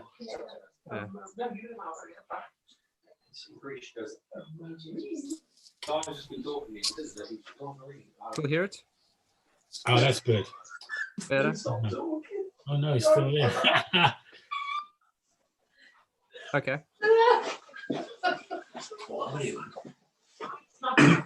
You can mute them. Rob, you're the expert. How can I tell whose microphone is? There it is. It's coming sat down again. Jazza. Yes, sir. Yeah, it was Jezza. Yeah. Okay. What was Jezza? Was that me? Yeah, there was a lot of noise. If you can mute when you're not speaking. I do apologise. No, that's all right, Jezza. Don't worry, mate. No worries at all. Okay. Sorry. Yeah, one of the questions, Brian, was it dangerous at all? Because the way he's standing there, he looks like he's about to go over. Well, look, I'm a young man, and in some of them, that guy there and his brother were even younger than me, like by about 4 years or 5 years. When you're young, you don't give a damn about danger, do you? Yeah. I mean, I would give a damn now, of course, because of my age, but I wouldn't have cared. I mean, I've been in lots of very dangerous situations, which my book illustrates. You're like incredible. I've been to war. I went to a war, Yeah, much. I mean, he'd been to a war. That model there, up on the top right. I mean, he's not scared of anything, is he? I mean, he had the Argentinas. Well, I won't tell you about what he experienced there. Actually, I could write that in the book. I've just remembered. Yeah. No, I didn't fear anything in those days. Too young to fear anything. You've got another one, Brian, that's similar to this one. I want to show the guys. Have I got that? Yeah. Is that all? If you've not got it, I can pull it up here. I just. Is that no? You don't have it on. I don't. Let me just think if I have it. No, I don't have it, do I? Sorry about that. No, it's okay. I don't know if you guys can see this one. This is a great one. This is one of the approval prints I've just had come through. But if you look at this one, Brian. Yeah. Can you see that one clearly? Yeah. Now, explain to the guys, this was actually the one, because guys, remember when Brian took the photos, he would take lots of different photos. And then it doesn't matter which one he deemed to be the best. He would give all the photos to Daniel and to the band, and then they would have to decide which they wanted to use for the album cover. Yeah. And very often, you know, if it was me personally, I would have gone to Brian and said, well, okay, we're still going to make the decision, but, you know, what do you think is the best one? And very often, a lot of you guys will be surprised to hear is that very often, the image that made it on the final album cover was not necessarily Brian's favorite. Is that correct, Brian? Yeah, that's correct. That's great. And now this one, Brian, I think you said this image is the one that you felt they should have used for Construction Time Again. That is correct. And if you can just explain to the guys, because when you show this to people, they will say, oh, yes, that's the album cover. But it's not actually. This was actually taken probably maybe 2 frames before or perhaps 2 frames after. But can you explain why you think this one was better? I think there was more detail on the face or something like that. Why this was better than the ones they chosen? Yeah. Let's have a quick look at that. That isn't, I mean, I had 2 like that. I mean, that's. Well, here's the original cover, guys. Here's the actual vinyl. Yeah, and that's just a little bit different. I mean, it's just a fraction. And I think the angle, if you look at the angle that he's holding the hammer, it's almost at 90 degrees. Yeah. His elbows at 90 degrees. And we look at this one, you can see it. It's distinctly different. Yeah. God, we're such geeks, aren't we? I mean, it's really like split. I mean, it is, you know, look at that. And then, whew, you see? It's almost like stop motion if we move it like a whew. But anyway, guys, this is the one that Brian felt should have been used as the album cover if he had the decision. And there's another one, actually, which I'm trying to find. There's so many, you know. I mean, Construction Time Again was filled with great images. Really, I always say it myself, we did produce a lot of great work when we were up that mountain. How about this one, Brian? Remember this one? Yeah, that's the Swan. That was a private picture I took for myself. That's right. That was using the taxidermy swan that you actually used on for the cover. Yeah. Oh my God. It's stuffed. Like me, I suppose. Yeah, exactly. So I didn't know that was taxidermy. Yeah, it's not real. Well, it's real. It's just stuffed. It's dead. It's not going anywhere. It's Trust really me, stuffed. I've seen enough taxidermy. Real quick, I love how the wings kind of form a heart on that one you were holding up. Well, it's the back cover of a magazine that I had that was designed by Barney Bubbles in 1983, and the back of the swan. If we could see the swan again, Vaughn, do you think? Show us. You mean the album cover? No, the black and white of the swan. You showed us that minute, 1 minute ago. Oh, you mean this one? Yeah. Yeah, that one. Yeah. Yeah, there's it was like an infinity sign that we felt. I don't know. Can I tell you? We thought really art. I was very arty in those days, and what happened was that we were very scared about nuclear war. We felt that we could all be extinguished by the nuclear bomb, which was quite possible. Yeah. Because this was, in the time of nuclear, I mean, like Cold Russia War. against America, whatever. And Cold War. Cold War, exactly. And that was the only thing in this magazine. The magazine's called Paint Your Windows White, which they suggested you do. In other words, not to get the blast would be reflected from your home. Ridiculous. You'd be under the table, by the way, protecting yourself. And the only thing that existed on Earth was the swan, that swan. Everything else had been killed. That's how we felt at that time. It was all that because that swan was down in a cavern, it's down in a cave, floating in this underwater lagoon, this lagoon down in this cave. Brian, was this one you were talking about? That's a slightly different That's one. the one I thought. That's the one I wanted as the cover. What do you guys think of that? This is the one Brian wanted as the album cover. I think it's beautiful. Wow. Oh, Larry's got a just cover. Wow. It's very difficult because, guys, it's kind of like, even when we review the songs and stuff, we've got to remember that even these things are so deeply embedded into our psyches, whether it be the songs or the artwork. So it's very difficult for a diehard fan to say this is for someone to tell a diehard fan this is a better image. But I think the more you look at it, and I'm really not trying to be an expert on composition yet, because I'm not. But if you look at the original album cover, where I've just put it down somewhere. Anyway, here it is. So here's the original album cover, and I always loved this. I love it because my favorite color is blue and everything. But it always looked to me like he was going to fly off the side of the mountain, because if you take a swing like that, you're just going to go over, aren't you?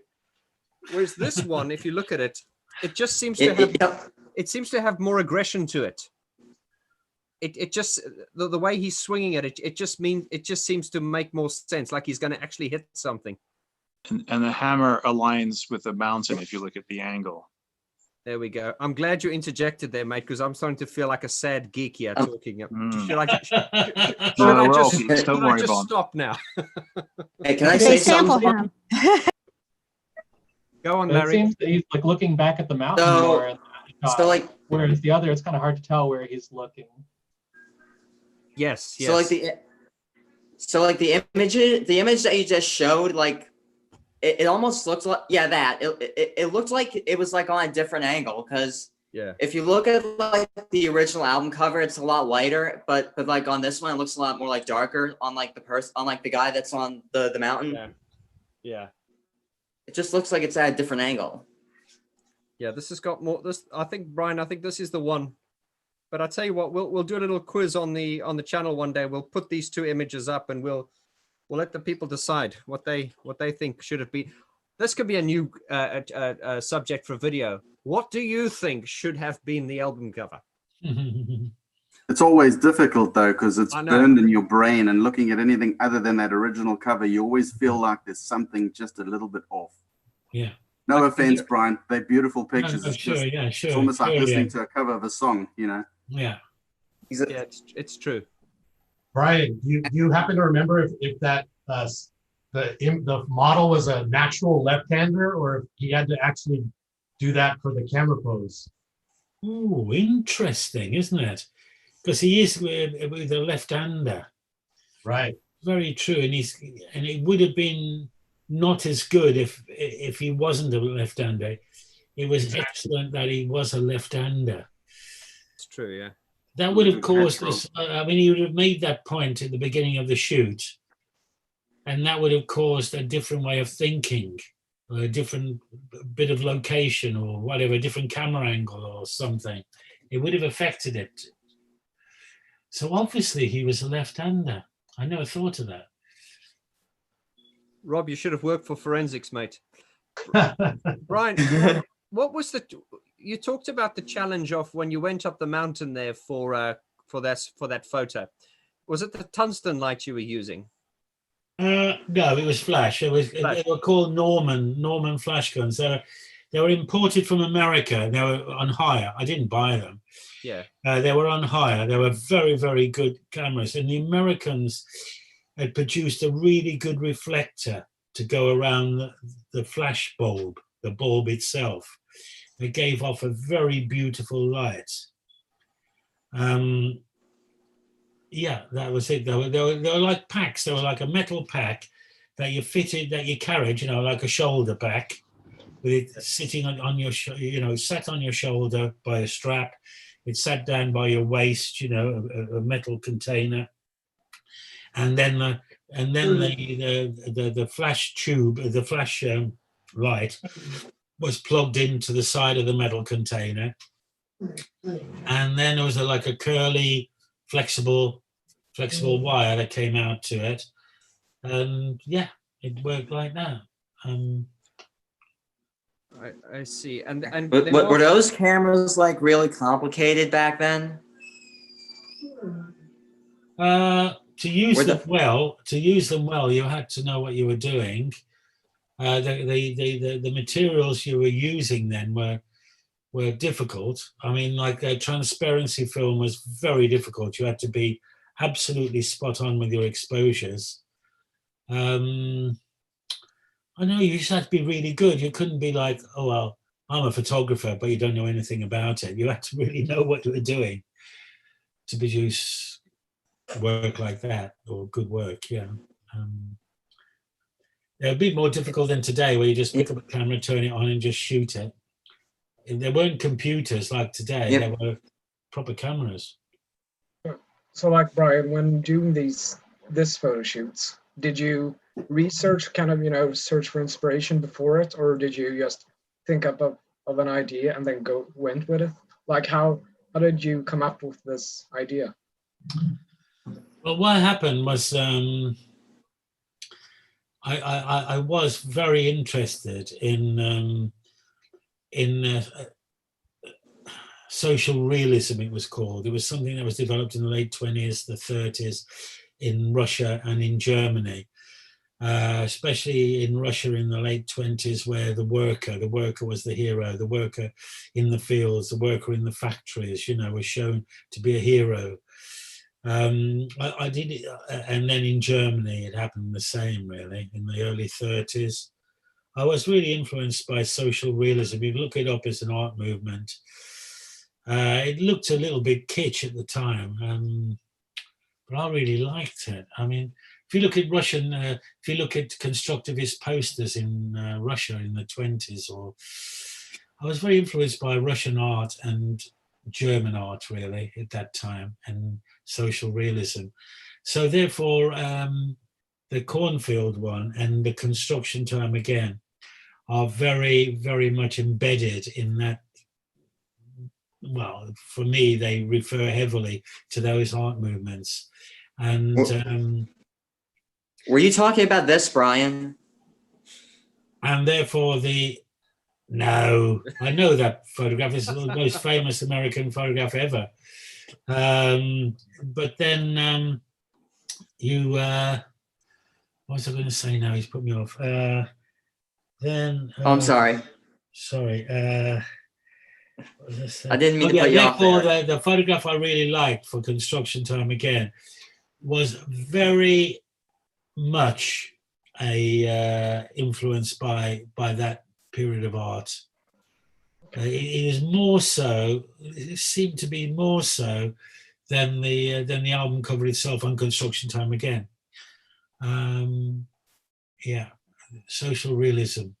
Okay, thank you. Guys, before we continue, Rob, can I ask you a favor?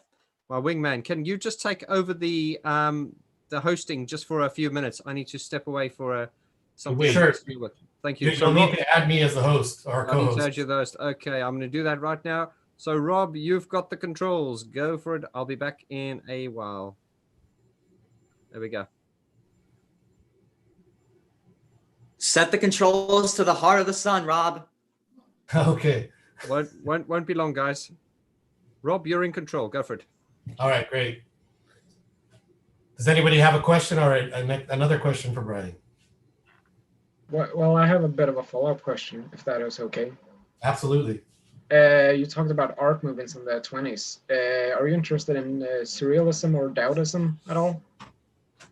All what ism apart from surrealism? Did you say Dowdism? Downism. D-A-U-D. I don't know if you've heard about it. I haven't. No. No, well, it's kind of an evolution of surrealism. It's like take the weirdness and crank it up to 11. But surrealism, are you interested in that at all? Of course, I know about surrealism. I know about Dada. I know about social realism. I know about constructivism. Yeah, but I don't know about that. I have to admit, I don't know about that. Okay, thank you. Who was a great practitioner of it? Excuse me? Who was the great artist of that movement, do you think? Oh, I'm gonna admit, I don't remember. I studied photography for a year, and this was like 10 years ago, so I can't remember it, unfortunately. I have to look it up. Okay. Esperanza, your virtual hand is up. Do you have a question? Yes, I do. Hello. I know. I haven't seen you before. I've seen you once, but I can't get you up on the. Hello, nice to meet you again. Hello. I know there wasn't digital then, and say for instance the broken frame shoot. Did you ever get nervous because you had to develop the film? And I know when I took film, like sometimes it didn't turn out. I know what you mean because it's very fragile. I agree, it is very fragile. And I took some film gore once, and I was like sick to my stomach, like developing. Yeah, it's very fragile. You are very, very careful with it in those days. If it was very structured, if you like on a tripod, Polaroided it, everything was really, really could not really move. Like what's the right word? You do two rolls, so you'd have twice the chance that it would not be destroyed. Like one might get buggered up, but one would survive it. You always try to do two rolls at least of what you were photographing in case, someone poured water over it or someone did something foolish with it, Absolutely. You never did just the one roll, no. Thank you. So Brian, I noticed that you added postcards to your Kickstarter, but I didn't see any images. Do you happen to have any images you could share with us that will be offered? Yeah, I can. I'll do that. I'm just having let me just have a look at these files. Apologize for that. I just got to go into something. Excuse me. DM. Yeah. Yeah. Okay. Split screen. Where am I? I'll just go back. Excuse me. Let me think. Rob, I'm just going to that share screen. There's my screen, isn't it? My screen, yeah, it's my screen. Oh, there it is. That. Can you see that? I can see the thumbnail. You need to double click on it or something to expand it. I mean, can you see a set of cards, or am I being too small? It's your screen, but it's right now. It's just the preview image. Let me have a look about that. Okay. We see the Finder window. Yeah, sure. Okay, let me have a look. Let me just get this sorted. I'm sorry about this. Here we go. Is that better for you? You know what? You might have to close the share and then open it back up and click the picture. I think I have, yeah. I think I've got to get rid of it. Let me just... I'm going to go get something to drink. We're going to miss you, man. Sorry about this. Let me think. Oh, are you seeing the large image on your screen? Let me just have a look. Zoom. Oh, no, that's not it. I can't think where I've put it now. Where's Zoom? Where are you, Zoom? Spotify. Where am I, Zoom? I've really gone crazy here.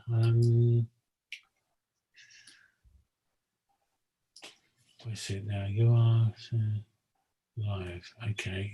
New share. New share.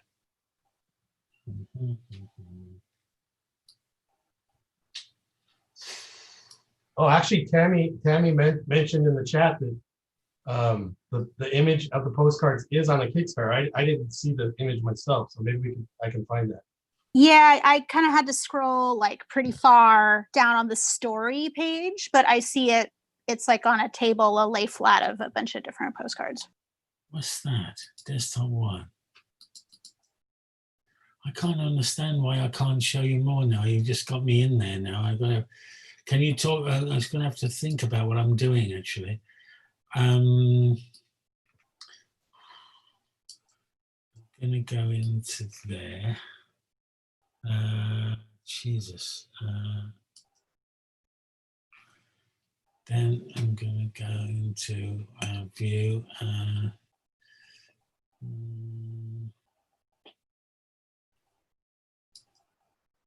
Can you see those now? Hello? Hello? Rob, can you hear me? We can hear you. Can you see those cards? No. Brian, we still see the Finder page. Is there anybody out there? Yeah, we still see the thumbnail. You still see a thumbnail? Yeah. Can you, Brian? Can you stop sharing Yeah. on Zoom? Oh crap. Okay. I think that's the best way to reset.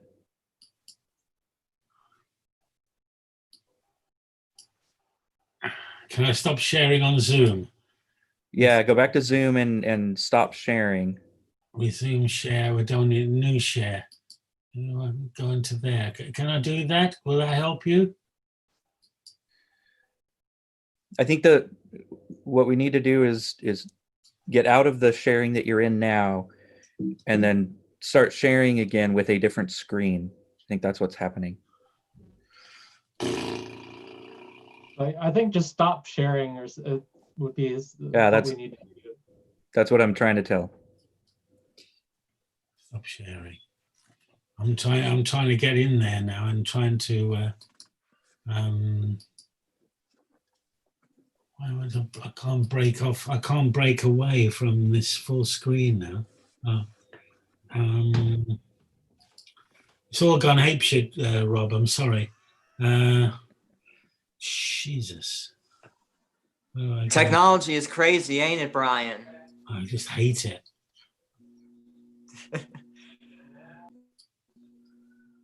Hold on. Find that's gone. Wow. Oh, there we go. Okay. So I'm back with you guys again. Yeah. Now, where did Rob go? Rob, where'd you go, Rob? We lost Rob. We've lost Rob. Yeah. Rob's gone into the ether.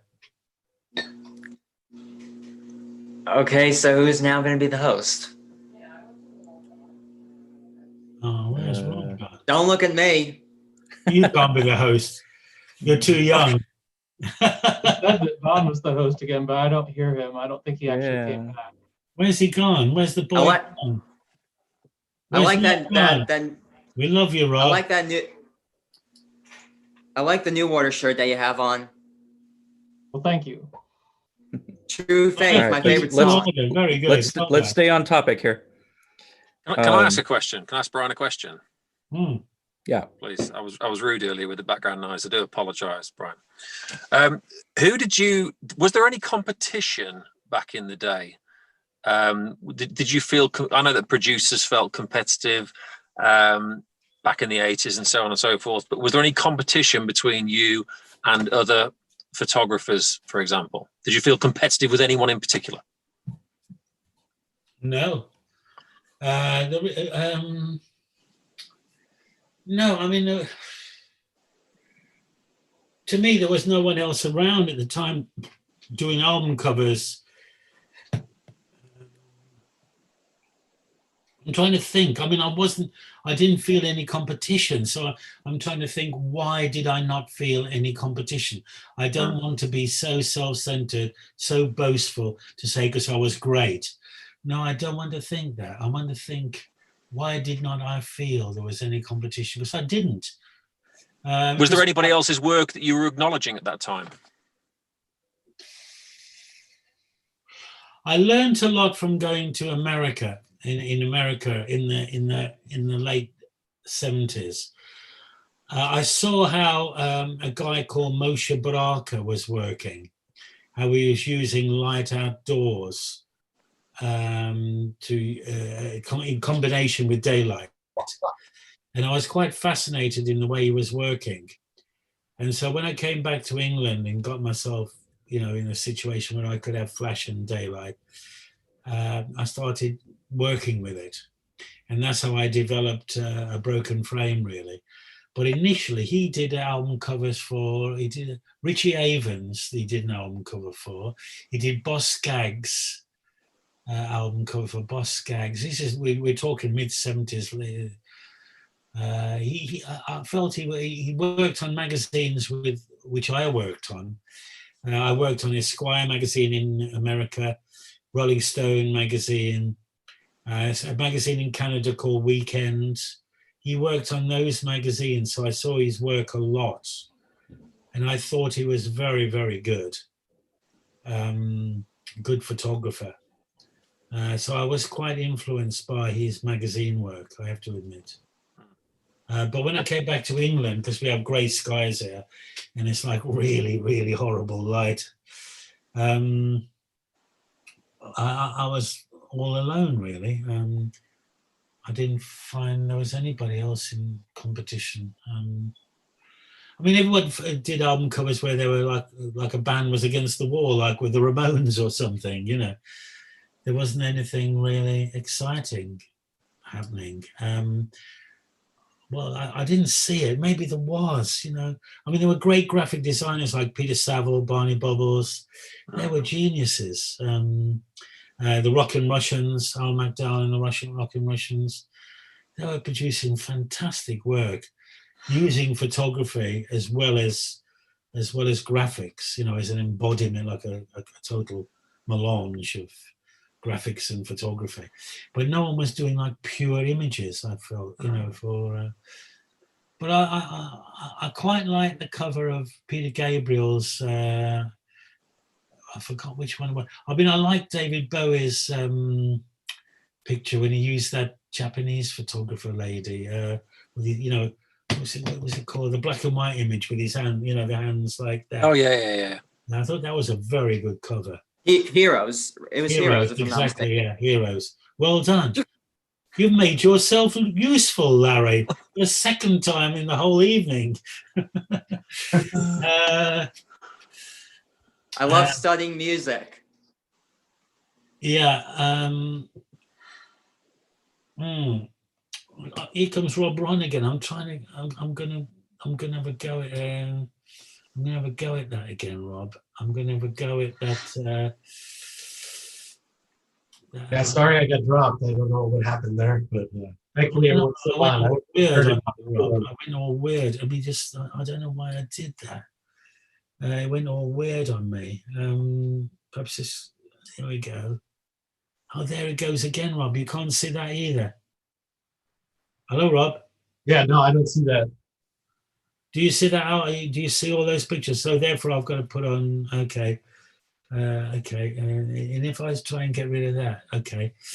I'll go into you again, Rob, and I'll put split screen on. You think I will get that again? I think I will get you again. Here we go, Rob. I'm going to go split screen, share screen. There they are. Yeah, now do you see all of that? Yes, that's great. Yes. Right. I love it. You want me to make them bigger? Like, no, it looks perfect. It's great. We could see him. We could see him. Well, those were where I mean, the thing is, It's crazy. Like all the courier deliveries and everything, and like a lot of money to get stuff over to America. You know, it's like 20 odd pounds or something. You know, 30 pounds. These are 12, which is what about. What are these now? They're 15 pounds, so what's that, about $20? Yeah. And they're really thick card. I mean, they're 360 gram. Gram, 360 gram, and they're reclaimable paper, card, and they're archival. They're printed on archival paper, so they will not fade, they will not yellow. And they're 15 for the whole set, including they're 15 pounds. Can you add a Kickstarter that you have this grouped with a signed copy of the book so that people can buy one signed book and this postcard set together and have it all shipped together? Yeah, I can actually. What would I? If I haven't got a price for that, what's that? I'll work something out. I'll put that as a. Can I make a note of that, Rob? I'll make a note of that, and I'll do that tomorrow morning. Perfect. That would be great. If I can, you know, because like obviously I've got to choose a amount of money that is not already taken up by another pledge. So I can't do another £150 pledge. Can't do another 75. I've got to like choose an in between. Okay, I'll do that, Rob. Sounds great. So if you go on after you wake up tomorrow, which is much later than me, you'll see it. Okay, Rob? Sounds good. And I think this will be great when we have you on next week on the Depeche Mode Global Fan Group too. I think this will be a hit. Shall I do it with a signed book or with a book? So if I do it with a book, it's £35. If I do it with a signed book, because I've got to get them here, I've got to sign them, I've got to take them down to the post office. So I charge £50 for those. So I do an unsigned book. I honestly, my personal thoughts would be that because the postage is already going to cost us £30 anyway. So I think people would rather get a signed copy of the book. A signed copy. Okay, Rob. I agree. I'll call it the Rob Roy collection or something. I can call it anything I want. You know, it's up to me. Okay, I will do that for you, Rob. When you wake up tomorrow morning, that will be a pledge. I promise. Great, sounds good. Question? Yeah, cool, Larry. You're the king now. Okay, so I have like 3 questions about the Speak and Spell, Some Great Reward, and Black Celebration. So in the Speak and Spell photo, it looks like the swan is like in like sort of like a nest. And so like, is that like really a nest that the swan's in? Because to me, that looks like a nest. Yeah, it's a nest. I knew it. I knew it. I knew it. It's a nest, isn't it? I mean, it's a nest. Yeah, it's a nest. The Some Great Reward one. Now, where is this like setted? Because it looks like some sort of like industrial place or some. Well, that's an industrial place. If you can make a note of this, Larry, because I know you're a bit of a geek. Okay, have you got a pen? Yeah, I got a few. It's called Round. Okay, you got a note? Round, ROUND, Oak, OAK, Steelworks. They are in the Midlands. They're in a place called Brierley, BRIERLEY, Hill, HILL. I live about 5 miles from there. Oh, can't you get closer? Where did you live? Where did you live? I live in Kidderminster. What? Bit further than 5. No, I live in Lye. I used to live in Lye. You know Lye? You're kidding? Yeah, really well. Good curry in Lye. Yeah, wow. I come from Lye. That's where I come from. Wow. Okay, so I'm looking at images of Round Oak, and it's very, very industrial. Very industrial indeed. Well, it was made into a shopping centre. Those works there, they don't exist anymore. They're a shopping centre called Merry Hill. Merry Hill. Yeah. So, And I okay, wanted so to the Black photograph them before they Celebration destroyed. one. Sorry, Larry. Oh. So isn't that like? Ain't that a perfect place for a wedding? A steelworks. When are you going to get married, Larry? No one will have you, will they? Oh, sorry, Larry. I gotta find the right girl first. You can take the man out of lie, but you can't take lie out the man. Can't take lie out the man, mate. I'll tell you that. Okay, so the Black Celebration one. So whenever I That's look a at no the Black, whenever I look at the Black Celebration album cover, I can't sort of like make out like what it is, like what is like the cover have on it. Well, what happened, I'll tell you the story about that. What happened is that things started to go a bit strange, like other people started to get involved in Depeche Mode. Depeche Mode were getting bigger and bigger and bigger. And there were a lot more people involved and wanted to have their say, really, can we say. And when we got round to Black Celebration, I mean, there were other people that really wanted a piece of the cake, really. And how can I put this? I didn't really like the idea of what it was all about. And I don't think I really did it very well. But then it's worked out okay. The model maker was a heroin addict, and he didn't do a great job on it. I tried to hide the fact he didn't do a very good job on it, and I created this photograph of the model. I didn't think it was a great idea anyway, but the idea was dreamt up by other people. All the other album covers we did were up to that point were by we made them ourselves. You know, we made the idea with Daniel Miller and the band, and we all got together. But when it came to Black Celebration, there was like a breakaway, really, where other people got involved in the concept without me being involved. If things got strange, was it Strange Love? It certainly wasn't love. I think that shows actually in that cover. I think you can feel it. Certainly, having the first three albums and then getting Black Celebration, I think you can feel that it's kind of gone a bit more, I don't know, produced really. It didn't have the feel of the first four, sorry, didn't have the feel at I was all. glad to get out at that point. I think it just went a bit weird, you know, other people getting involved, and it destroyed the magic, really. It was like an innocence, a naive. It reminded me a bit of Frankie, actually, because you had these little emblems, these little icons on the page meant to represent something. Frankie had done a lot of that around the time. It reminded me of that. It didn't feel like Depeche Mode at the time. Frankie Goes to Hollywood, you mean? Yeah, sorry. Yeah. What a bunch they were, I tell you. Bunch. What a bunch. No, it didn't. They just like all left with it. I didn't feel sad about the fact I wasn't going to do any more Depeche Mode album covers after that. I didn't feel sad at all. I felt I was like partly leaving something that had changed, really.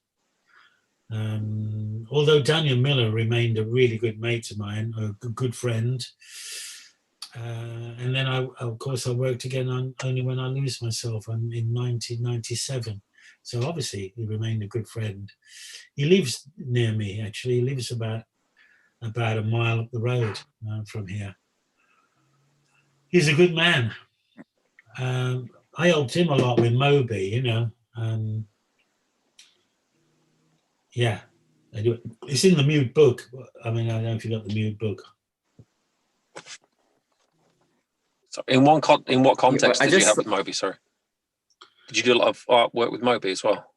No, I mean, what happened with Moby was that I'll tell you the story. It's in the Mute book, actually. You can read it, which came out about 217 or something, a book on Mute Records. What happened was that I was doing film, which obviously I did Only When I Lose Myself, 1997. And I did a film for the Nissan cars, the Nissan Almera, a very, very big commercial, something like $750,000 or something.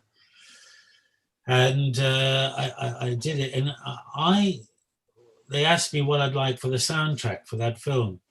And I said I would like Panasonic, you know, because Mute had Pansonic on which label? Blast First on Mute, a group called Panasonic, which were a Finnish band, a band from Finland, and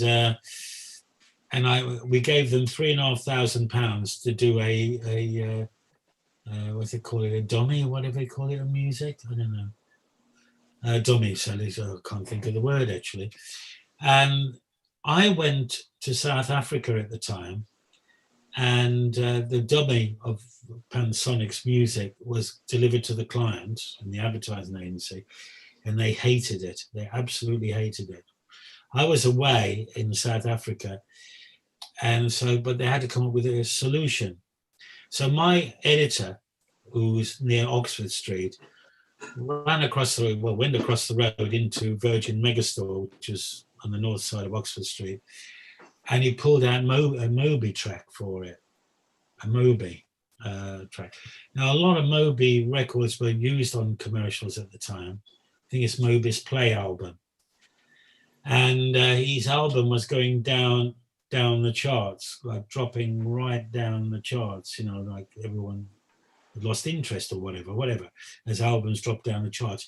And the editor had put forward this Moby track from Play album, and the client loved the Moby track, and it brought Moby back up the charts again, up to #1 again. You know, it rose up in the charts because of my commercial, because commercials had quite an effect at that time. And it became a really famous commercial with this Moby track. And then Daniel Miller sold Mute Records right at that point in time, because instead of like floundering or not doing terribly well, it was doing amazingly well with this. Moby was bringing in millions. In fact, this is like in the 90s. I think he got $250,000 for this track, this album track. And Daniel sold Mute on the basis that Mute was really successful. You can read about this in the Mute book. And, I'm going to be honest with you, Brian. I only know one song from Moby's Play album, and it was Northside, which is the song he did with Gwen Stefani. I really like Moby anyway. I mean, I do like him. I do like his latest stuff, actually. I really like Moby. I don't know why, but I do like Moby. Moby's pretty cool. Yeah. So that's the.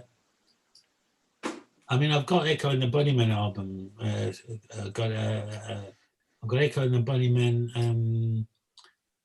I'm probably going to go all weird again, aren't I? Of all this stuff. I've got so many windows open. You know, you get windows open.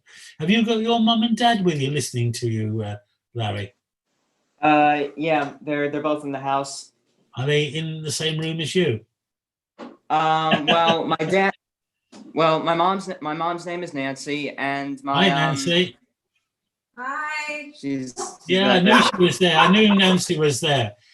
Good to hear you, Nancy. I'm making meatballs tonight.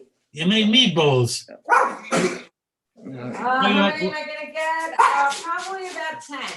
What are you going to have with the meatballs, Nancy? What are you going to eat with the meatballs? Sunday. Sorry about the dogs. It's all right. I'm used to it. My dad's is actually the junior of the family, so I'm basically the third. Right. So me and my dad both have the same name, but except he's the junior and I'm the third. Can you see those, Rob? Is that The Bunnyman stuff, yeah. Yeah. Yeah, they're up there. Yeah. Oh, cool. I don't know where is it. I mean, yeah. What should I do? What should I say? Do you like the Bunnymen, or should I not bother with this, or what? Or No, that's great. Great. Honestly, that's very beautiful. are they just us? Oh, there goes Vaughn. He's walked out again. Has Rob left us? Rob's walked out as well. I'm right here, Brian. Sorry. No, Rob's there. Just help. I'll hold his wine. I'm sorry, I was muted. I forgot I was muted. I'm still here. Oh, please, Rob, don't leave me. No, I'm here, and I love the Bunnyman. What is your favorite Bunnyman shot? Oh God, why doesn't it change? I can't change that. I don't know. It's frozen on me, Rob. I'm sorry.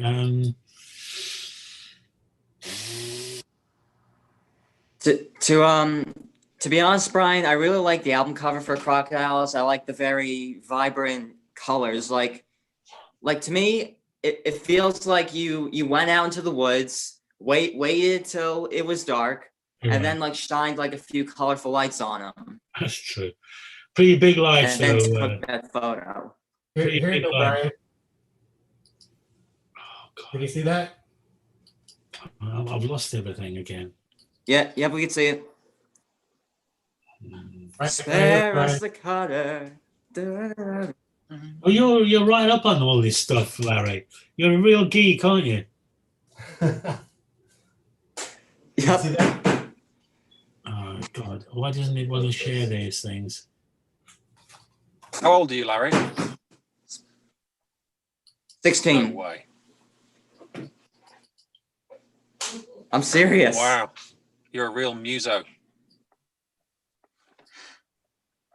Well, I basically like study music. You know, I basically like share out these facts with like my parents and their friends. And, you know, I try to like find new things to study. And this is sort of like, you know, giving me more things to like absorb. That's what, when they were talking about the album cover earlier, that was the thing I used to absorb. I used to kind of bury my head in the detail of the album cover and who was the assistant engineer and who was the executive producer. Well, they didn't really have those back in the day, but I used to bury my head in all that detail. So, but you're next level in a good way. Ocean Rain. That was on Crystal Days, that was, but it was Ocean Rain Session. It was used for Rhino Records, a few CDs, one of the 4 CDs combination. What cave is that? It's down in southwest of the country. It's down near Bodmin Moor. It's called Carnglaze Caves. Oh, wow. There's the Bunnymen. Can you see those? Yes, yes. Yeah, we can, yes. Yeah. And then, you know, there's loads like this is in my studio. That is up near the Bunnymen at their session, of course, as you know. That's the session. That's Ocean Rain, as Larry mentioned, of course. Great album. It's a great album, isn't it? I mean, like, The Killing Moon is just incredible, really. Now that right there is what I want to know, because I remember seeing that in the Cutter music video. Yeah, it was done by a guy who's using a Super 8 camera. It was called, I can't think of his name. Well,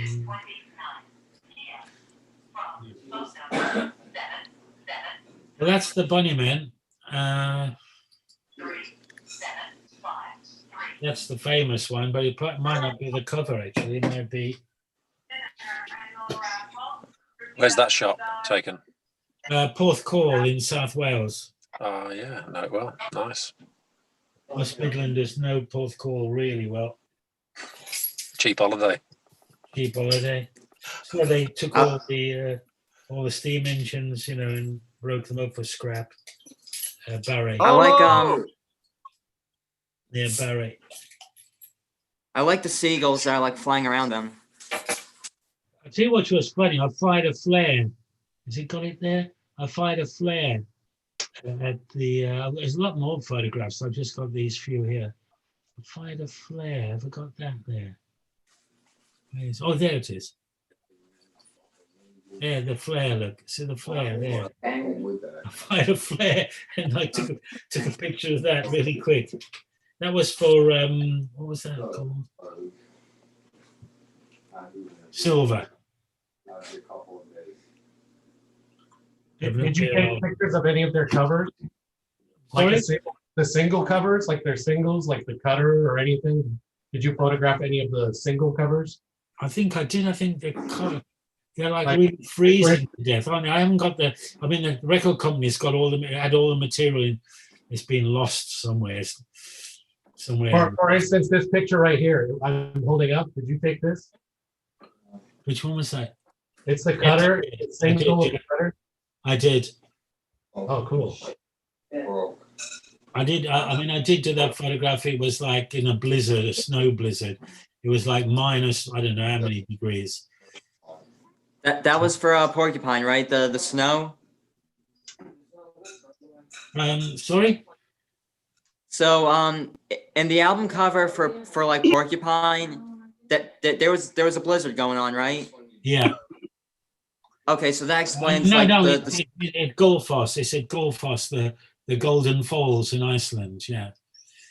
Oh, I was wondering what that was in the background. Falls. They call the Golden Falls. I mean, it was in November. It was never light. I mean, it was like total darkness all day, really. Very cold. I'm just trying to get back into a full screen. How do I get back into a full screen, you think?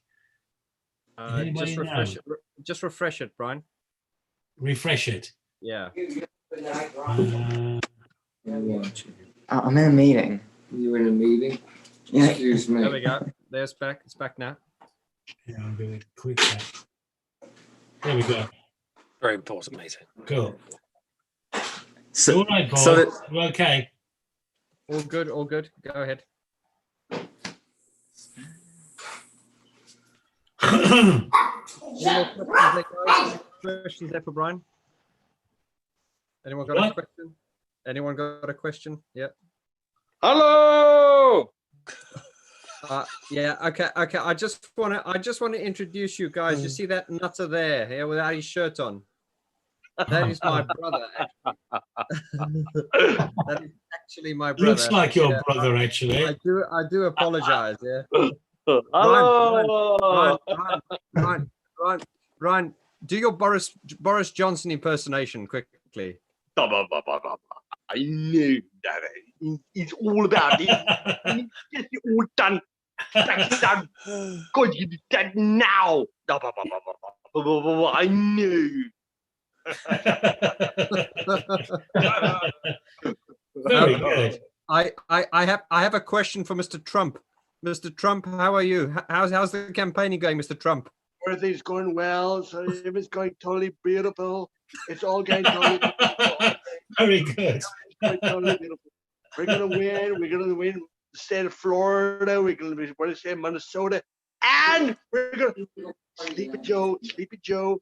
He's totally like sleeping. He's like totally sleeping. Okay, he's like totally sleeping. Very good. Yeah, well, there you go. Vaughn, I see where you get your impressions from. Is he an older brother? Well, no, he's actually my younger brother. Oh, so he gets them from you. Thank you, Bonnie. You've just flattered me big time now. Yeah. Yeah, no, I'm good with impressions. Where was that lady? Were you on a Barbadian beach, by the way? Yes, I was on the beach, and then I went to San Francisco to stand in front of the bridge, and now I'm back on the beach again. I actually do have a question for you, Brian. Oh, thank you, darling. Oh, Bonnie. Totally great. Totally great on the beach. Okay, like totally great. Thank you, Mr. Trump. Still going. He's still going. Mute him, Vaughn, mute him. Brian, would you like to read my question? Go on, Bonnie. I would like anything from you, darling. Oh, thank you. You're too kind.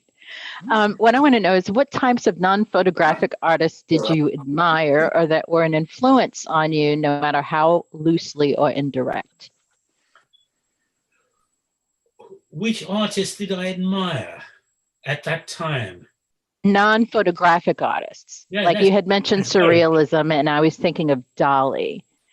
When I used to go down to Figueres and down to Port Legat, and I used to stay in a hotel next to his house. He lived in Port Legat in northern Spain, and I did admire him. I obviously going to the museum there in Figueres. Obviously, at that point in time, I admired Dali. I still do, of course, not so strongly as then. But there were lots of artists. I mean, in the 70s, it was more German expressionism, you know, because I came from a very dark industrial area, and the black and white of German expressionism really fitted in the angst and the darkness of it really fitted my work. I mean, there's been many over the years. Because I prefer non-photographic artists to photographic artists. I don't really like photographic artists very much. All my inspirations are from non-photographic artists, sculptors, and from painters, basically. I feel you're in my living room almost. I've got a 27-inch screen. Your head's about 4 inches wide.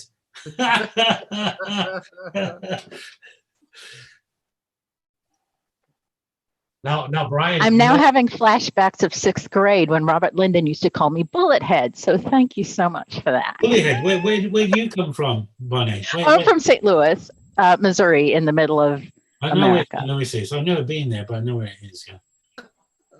Very good. You got the arch there, which is really good. Welcome aboard. Brian. Can I just say hello to Ray Luna, my Chips brother? How are you, brother? Chips brother. Let's have a look. Hey, I hope my mic's working. Is my mic? I'll tell you guys what, because because Ray put up a photo on Facebook a while ago, and people said he looks like Eric Estrada. And then I tell you what, there's quite a lot of this though, isn't there? Yeah, because many years ago, Chips was on TV, and I walked in, and I was at a house party, and the guys all said, "Oh my God, you look like the guy I look like the blonde guy from Chips," yeah, and Ray looks like Eric Estrada. He was a speedway rider. That blonde guy. He was a speedway rider. I think his name is Larry Wilcox. Larry Wilcox. He's called Bruce. Yeah. Ponch and John. Yeah, it was a picture. It was a picture of me a lot younger. Yeah. God, there's 91. Were you wearing those fantastic trousers and the high boots? Yes, we are, Bonnie. And the chaps. Many moons ago. There's 95 of us, Vaughn. That's right. It's funny though. Vaughn showed me a picture of him when he was younger. He did look like Larry Wilcox. That's pretty funny. That's right. Yeah. Funny. We are the Chips brothers. We are the Chips brothers. Yeah. When I come to California, we're gonna. Yeah, rent a couple. Hey, don't throw those handcuffs around unless you're planning on using them, buddy. Right? I'm totally naked. I'm totally naked. Actually, while we are there, Mr. Trump, where's your shirt, Mr. Trump? Yeah. Where's your shirt? I'm like totally naked. I'm like immune. I'm so like totally naked. I don't know. It's like so beautiful. I'm totally naked. I'm sitting here with Melania, the first lady, and she's naked. I'm naked. We're so happy. Okay. Okay, Mr. President, we don't have to know that much information on what you do on your off season. You moved, Larry. Are you in bed now or something? Would you like I moved to my bedroom. What? What was that, Mr. President? Would you like to see my wiener? Oh my God. Only if it's a dog, 45. Only if it's a dog. I'm talking about I'm like so totally talking about my wiener. My dog. A vicious dog. It's a vicious dog. No, okay. that's All right, that's good. Back on topic. Back on topic. Okay. Yeah. We've been going for like Stop nearly going off 2 hours topic. now. Going for nearly 2 hours now. Brian, are you happy? Are you? I'm going to finish this one beer, then I'll go. But I've got half a bottle to go. So, what do you want to say? Okay, I just want to sort of say to the guys that have just joined us on the Facebook group and everything. This is our first Zoom chat with Brian. Brian's been on the channel a lot. Brian's got his Kickstarter out now for his new book, Black Country Dada, which he's busy doing a Kickstarter for, and he's just busy promoting that at the moment. And you've got another few minutes just to ask Brian any questions you would like to ask him, bearing in mind that he's done many things. And also, just remind you that next Saturday, Brian and I are going to be special guests on Rob Rom's Depeche Mode Global, where he will be wrapping up with his Depeche Mode Jeopardy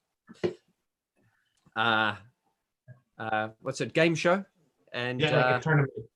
That's right, yeah, tournament, and we'll be on there again. So if there's any more questions for Brian, please go for it. What's your favorite Echo and the Bunnymen song? Killing Moon. Yes. Have you just fired, Larry? Daddy, can you drop your camera? Can I see where you are? I'm actually sitting on 2 pillows right now to like extend my height because right now I'm right. sitting on. So that way you like see my face because my bed's like really low and my dresser is like way up there. Yeah, sure. Brian, I don't have I'd like to thank you for the postcard for my birthday. I haven't seen you since then, but the little postcard that you included when I ordered the last photograph, I wanted to thank you. There was a nice little card from you and Vaughn. So thank you for that. I'm looking forward to your book. Oh, thank you, man. Can't wait. Have you bid for it already, Ray? Have you put your order in for the book? Yeah. I haven't yet, but I would text Vaughn yesterday. Please, Ray, put it in. Week. Yeah, I'm doing that this week, and then I wanted to order the next one in my series, like Some Great Reward. Yeah. I'm like up in the air. Do I want to get Some Great Reward next, or do I want to do one of the alternates of? I've been collecting the artwork for my studio here. So Ray, up in the walls, huh? Ray, there's a great a new one that he's going to come out with tomorrow that I think you might be very interested in. It's going to contain a signed copy of the book and all the Depeche Mode postcards. Yeah. So, okay. I think awesome. you want to wait till that comes out tomorrow, and that's the one you want to order. Yeah, I want to kind of do it all this week. Let Vaughn know that great, Ray. Yeah, I'm looking forward to where are you? Are you in LA, Ray? Are you LA? I'm in LA. Well, I mean, just outside the suburbs of LA. Whereabouts are you in LA? Hacienda Heights. It's like a suburb outside of LA. Yeah, cool. Yeah, so we're about maybe 30 minutes from LA. Right. On the way, but yeah. So I'm looking forward to all of that. Everything that's coming up, and any of the new photographs that are being released. You know, I want to put it all over my studio back here. I've got plenty of space for it. That coming soon, right? Yeah, exactly. The alternate one. Yeah. Yeah. So. Yeah, I gotta get my Some Great Reward, and then I'm debating whether I want to get the black and white Speak and Spell, or because I got the black and white Black Celebration, and that was awesome. Yeah. So. Yeah, I'm looking forward to all of it. But I didn't have had a chance to talk to you in a minute, Brian. So I wanted to say thank you for the birthday card and everything. It was very nice to you. You're welcome, Ray. You're a good man. You're so positive, man. I love you. You're always so positive, man. Jeez. Thanks. I'm having a great time with your brother over here. Yeah. Shyness does not run in your family. I'll tell you that. No. Well, the thing is, you guys haven't seen me without my shirt yet. No. It's great thing. My brother shows up for his debut appearance, and he's got his shirt off. It's wonderful. That's the way to make an entrance. That's definitely unforgettable. That's for sure. Nice to meet you, Ryan. Oh, look at his little hands. Bless him. This is great. So I just thought of this. So what if like after like the photo was taken for construction time again, like what if the news copters like showed up not knowing that it was just a photo shoot? Breaking news. There's a man standing on top of a mountain while holding a sledgehammer. You could have made the news back then, for sure. That would have been like a crazy thing. Was there all kinds of? I mean, from what I remember, there was like no permits needed back then, and you just grabbed the model, grabbed a camera and a bounce board, and exactly did it. We could do anything then, right? Anything. Love it. Like if there was a young person in the photograph, it was no problem, you know. But now you can't go anywhere near young people or take people in the street, photographs of them in the streets or anything. Yeah. The modern world is not as great as it for photography as it was. I mean, we could do anything then. Yeah. There was no health and safety. Health and safety started to creep in the mid 80s, late 80s. And then it started to, oh, there goes. How you doing, man? You okay? Oh.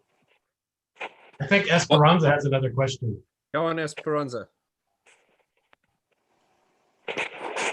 I'm sorry if this is redundant or asked before or covered, but when you were assigned to do an album cover for a band, did you get to listen to whatever music they had for the album? Yeah, or did you with the assignment? You did. Can I just say something to Esperanza real quick? Yeah, sure. All right, Esperanza, I think you look like a real angel tonight. Bless your heart. Thank you. Thank you so much. That's so lovely. That's very You sweet. you do look like a real angel. Oh, you're making me blush. No, but the question now, I've lost it. Larry comes in again and I lose the question. Did you get to listen to the album before? Yeah, of course. We always got the albums. Sometimes I listened to them, sometimes I didn't. We always got them on a cassette, you know, like a small cassette, it could be an unfinished track from an album, an unfinished album, like, you know, a bit rough. I don't know, it didn't really help, really. I mean, it didn't really help you take better pictures. I think, Brian, this is something that a lot of people have. There's a misconception about this. A lot of people would think you'd read this is and we'll let Brian secret out the bag. Yeah, he's not a huge Depeche Mode fan like most people in Depeche Mode Global. I mean, like, Brian wouldn't be able to tell you the names of the songs. Brian didn't listen to the music, or he didn't need to listen to the music to do the albums. You know, a lot of people would think that Brian would listen to A Broken Frame before he shot it, and that wasn't necessary, was it, Brian? You just, you just get the brief and you would do it. The music wasn't actually necessary. You didn't need to hear the music in order to make a better artwork. Is that right? Well, I mean, like we go to the studio. I'd go to the studio. Yeah. Daniel Miller would be there. I don't know what he'd be doing. He'd obviously be a producer of some sort there. The band would be there. Yeah. We'd discuss the whole the album, the feel for the album, the idea for the album would be like from a crucible of a few people, like the band, Daniel Miller and myself. Yeah. We would come up with an idea. So I felt I was doing the album cover for the people I'd spoken to in the meeting. It was for them, you know, the band and Daniel. It was for them. It wasn't for the music. It was for them as people. I see what you mean. Yeah. You know what I mean? So when I went out on the shoot up to Switzerland, or I went into a field for the cornfield, I was taking Daniel and the band with me, not their music. Correct. Did they summarize like what the ideas or themes or feelings of the album for you, or like what did they give you a direction? Yeah, I mean, what we do, we spend quite a long time. I mean, these meetings would go on for maybe 2 hours, you know, like we've met tonight together. We'd go on for a long time. It wouldn't be like 5 minutes and it would all be over. It would be like a very long period of time. It would be like Daniel and I meeting in the studio with a band playing on the pool table over this. And then they'd come over and discuss it briefly with us. Talked to Daniel, talked about what conclusions we'd come to. They would say, why not change it? Why not do this idea? Why not have this idea? They may come up with the idea itself, like a peasant in a cornfield or someone up a mountain, or something very not detailed, but a general idea, you know, and then I would just have to go off and do it. They would never accompany me. I'd never have anybody with me. Just me and my assistants, and we just do a shot, you know, a photograph for it, and we bring it all back and show them. In the case of the great covers, which are Broken Frame in construction time, I think. I mean, a Broken Frame, because Martin went to the to get a sausage sandwich. I was on my own, and with my assistant. And then when I went up the mountain, I was alone with my assistant. Yeah, I didn't need any help. I mean, didn't need any help. After meeting Daniel in the band, it was enough, really, to go off and be constructive and be excited about doing the cover. Because they wouldn't come up with an idea that wasn't exciting. They come up with an idea that was fitting for me to do, and they felt happy with, really. I'd go away feeling very excited about what I was going to do for them, which actually displays itself in the Broken Frame and Construction Time again. Both very, well, world famous covers. I was happy that the images aren't like predictable, like that go exactly with the title, like a actual broken frame or something like that. Do what? Sorry, did you? I didn't quite get the point there. Yeah, I really admire that the images aren't predictable, like Some Great Reward or like a broken frame, like they're not predictable. You're thinking they're not predictable. Yeah. That's due to the band's talent, Daniel Miller's talent, and my talent. We got together and discussed it, and we came up with an idea between us. You know, I can't say I came up with a total idea because I didn't. I came up with a combined idea that I was happy with Daniel and with the band. So that's how it was generated. It wasn't a cold, definite idea brought in from the outside that they should do, which maybe the later part of their career, from my point of view, went that way. There were things were just done, you know, for publicity, for, I don't know, for other people outside the band weren't interested, maybe. But when I worked for them, we were all together as a happy band of brothers, really. On those two albums especially, you know, Construction Time again and Broken Frame. Those two albums was magic, really. Brian, was there any band that you got pitched that you said no to because you thought they were shit?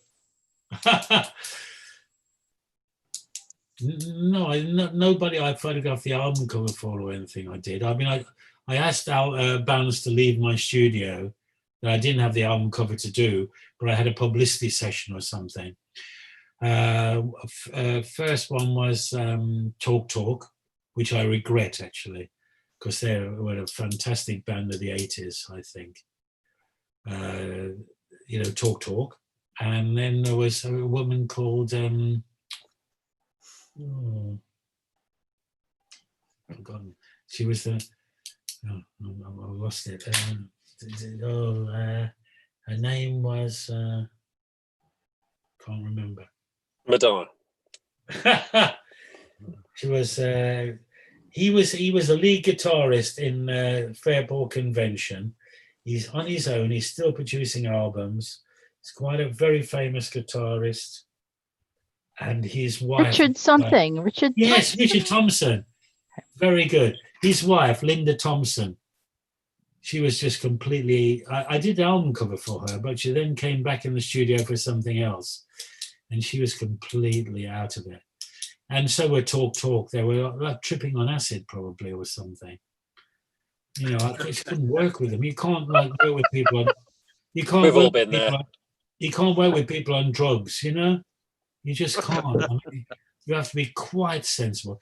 Like for instance, another band that was tripping was before I got married was Teardrop Explodes. they were really tripping when I had to photograph them. It was just impossible to try and get anything, you know. They're all leaving, aren't they now? I think they're both there. There's Jazz has left, Esperanza's left. You said tripping, and they're all off to. They're all tripping away. You've tapped into that. I mentioned that word. Got a taste for it. Larry had to get to his homework.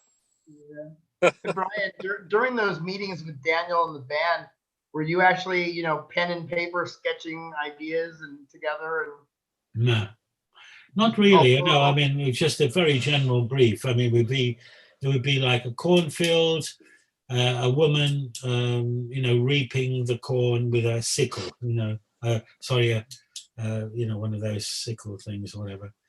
Be very general. I could interpret it myself. Be a man up a mountain, you know, with a sledgehammer. I mean, like, I could, you know, do whatever I wanted, really. I could have a guy not up a mountain, maybe could have him on top of a truck or something, you know, with a sledgehammer. So it was your choice, like what they were going to wear and everything like that. Well, the woman who styled those photographs was the woman who styled the broken frame. She was a woman called Jackie Fry.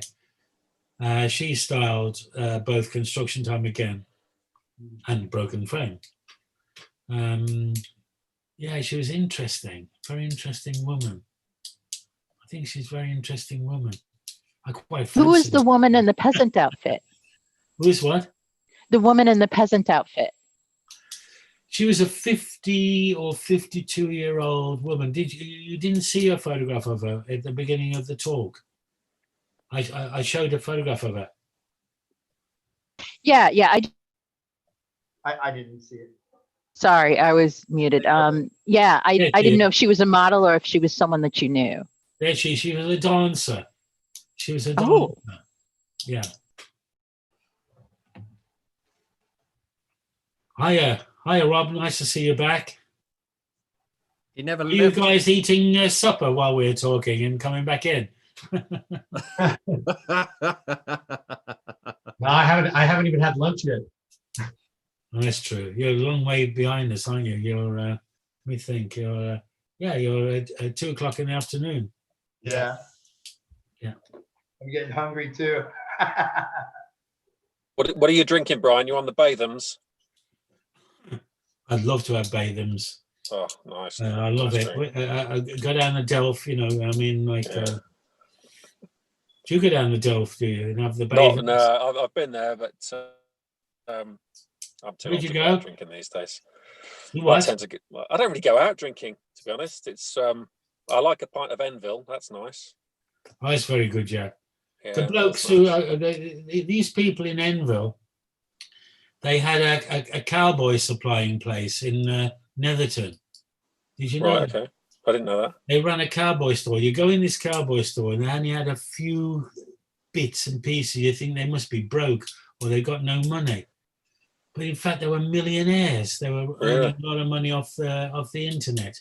And they bought Enville Brewery. Oh, wow. I visited Enville Brewery during lockdown because the pubs had closed. But they were doing, they had like a little gazebo where you could go and you had to pre-order the beer and they bottle it for you and you turn up because it's in the middle of nowhere. Sorry, am I keeping you up? They'd bottle it for you. Oh, fuck, yeah. I'm an old man, aren't I? Sorry. Yeah, I know what you mean. They do the honey brewery. By the way, all you guys over in the, as he will say to you, just that he's over in the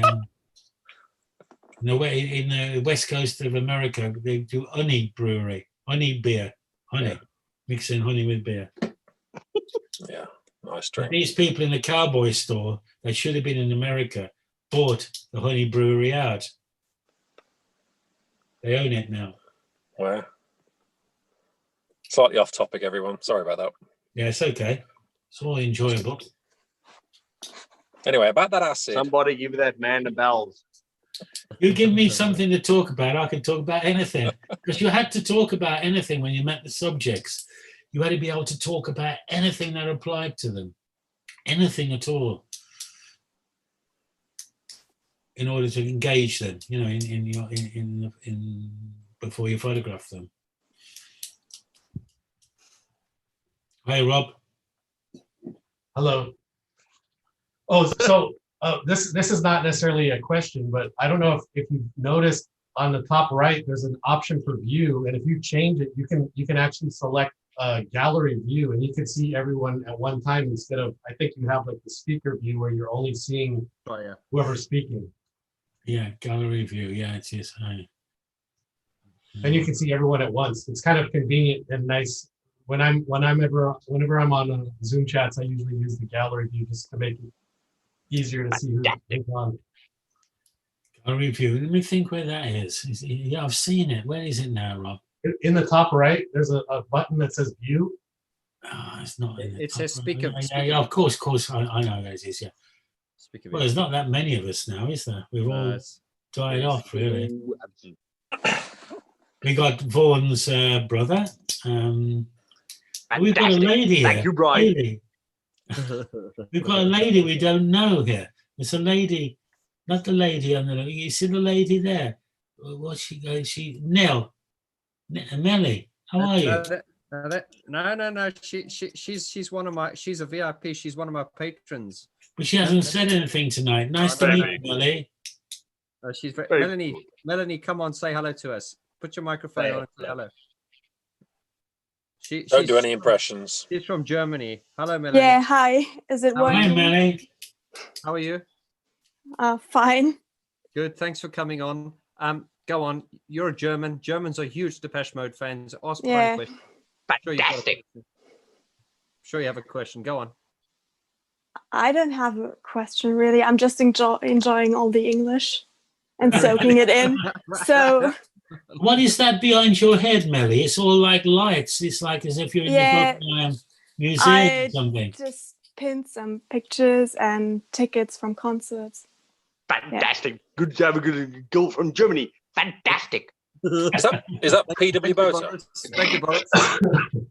Sorry, fantastic.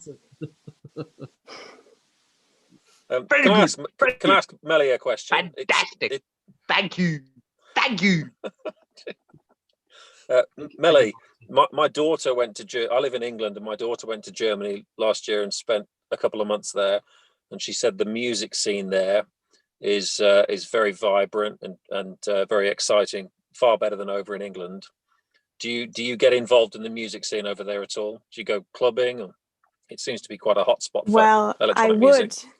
I would, but at the moment everything's closed. Yeah.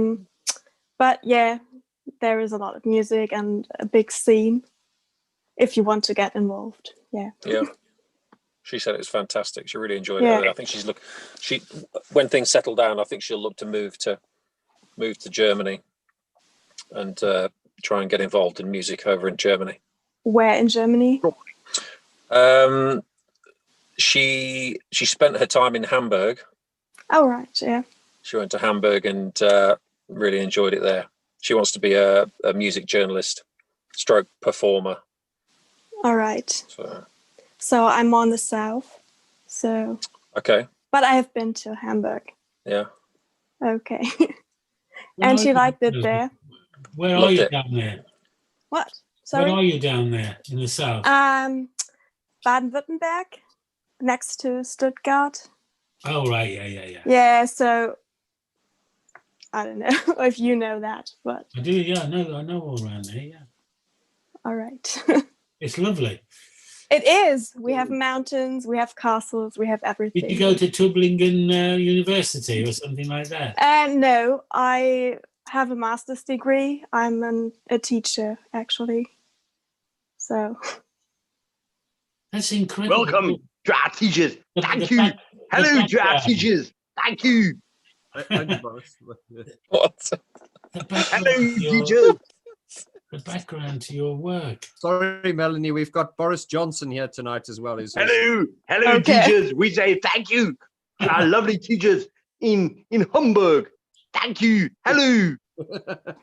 I'm sure Melly will be cancelling her patron payment after this.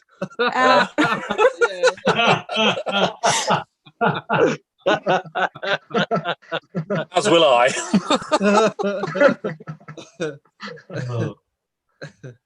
Ryan, fantastic. Are you in South Africa, Ryan? Where do you live? No, I am in England. Bloody hell, I'm in England. I'm in England. No. I'm in England. Yeah. Yeah. Did you speak normally then? North London. He's in North London. Yeah. Oh well, that explains it all.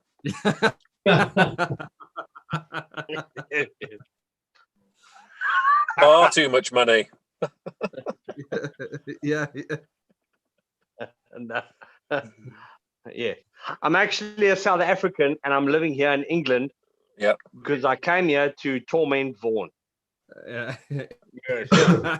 Yeah, he's come here to give me a hard time. Yeah, exactly.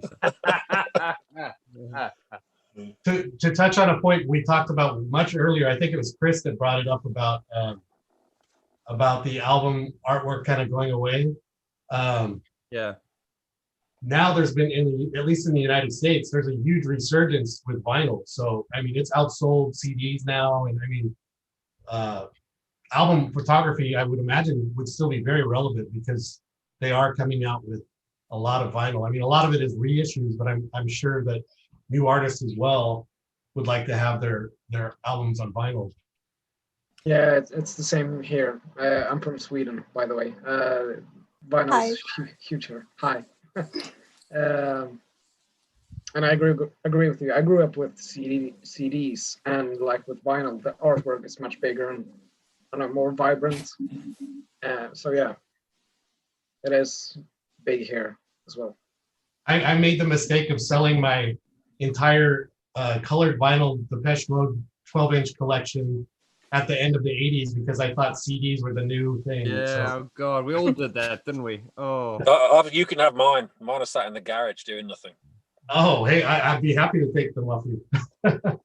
You can, I haven't played them in about 25 years, so I get them out every now and again. It's quite nice now. They have turntables that even have like Bluetooth technology, so you can wireless listen to your records out in your backyard or wherever you want with a Bluetooth connection. I didn't know that. Wow, it's amazing.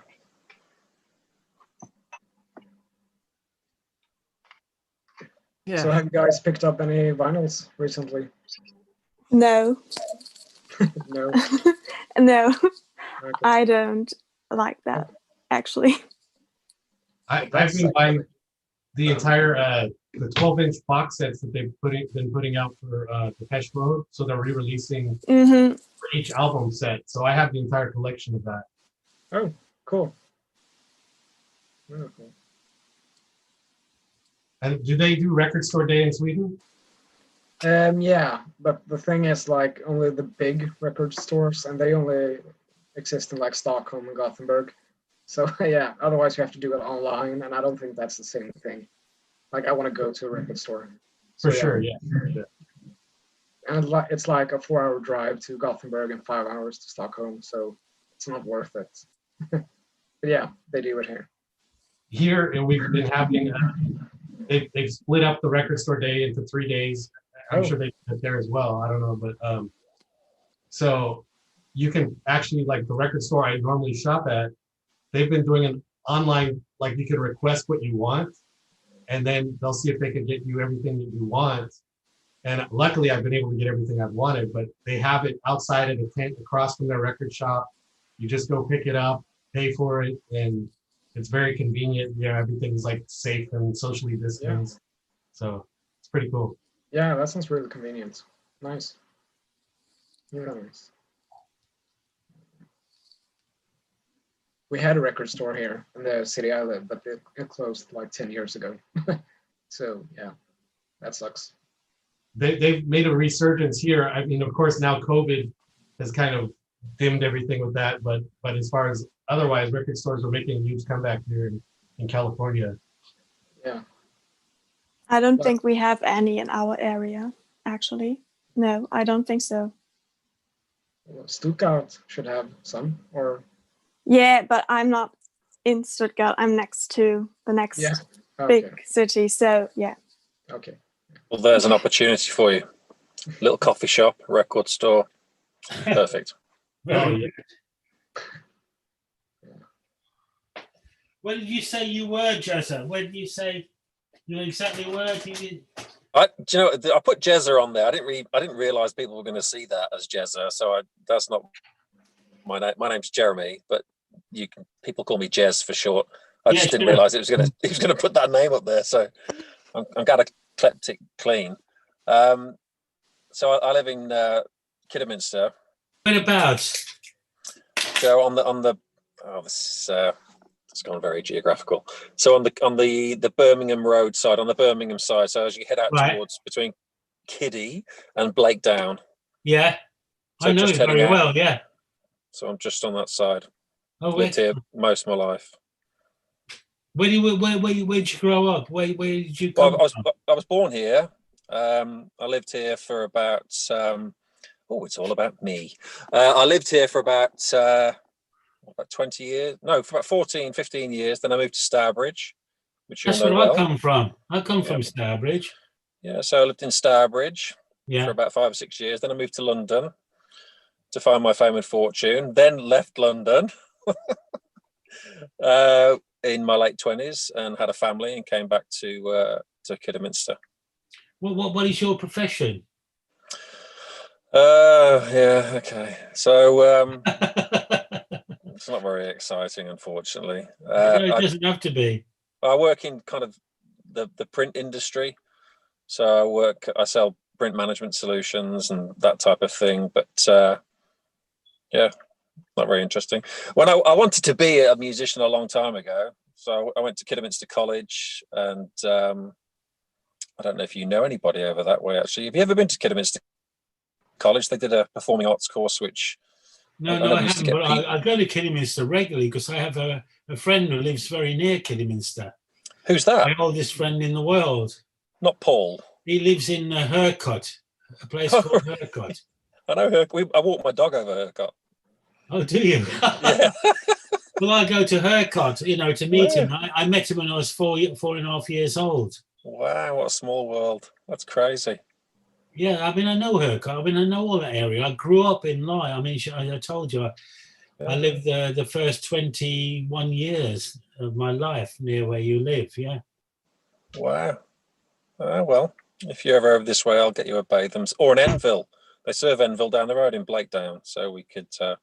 we'll go there after the lockdown. We'll go there. The old house at home. Yeah. Oh, it's fantastic.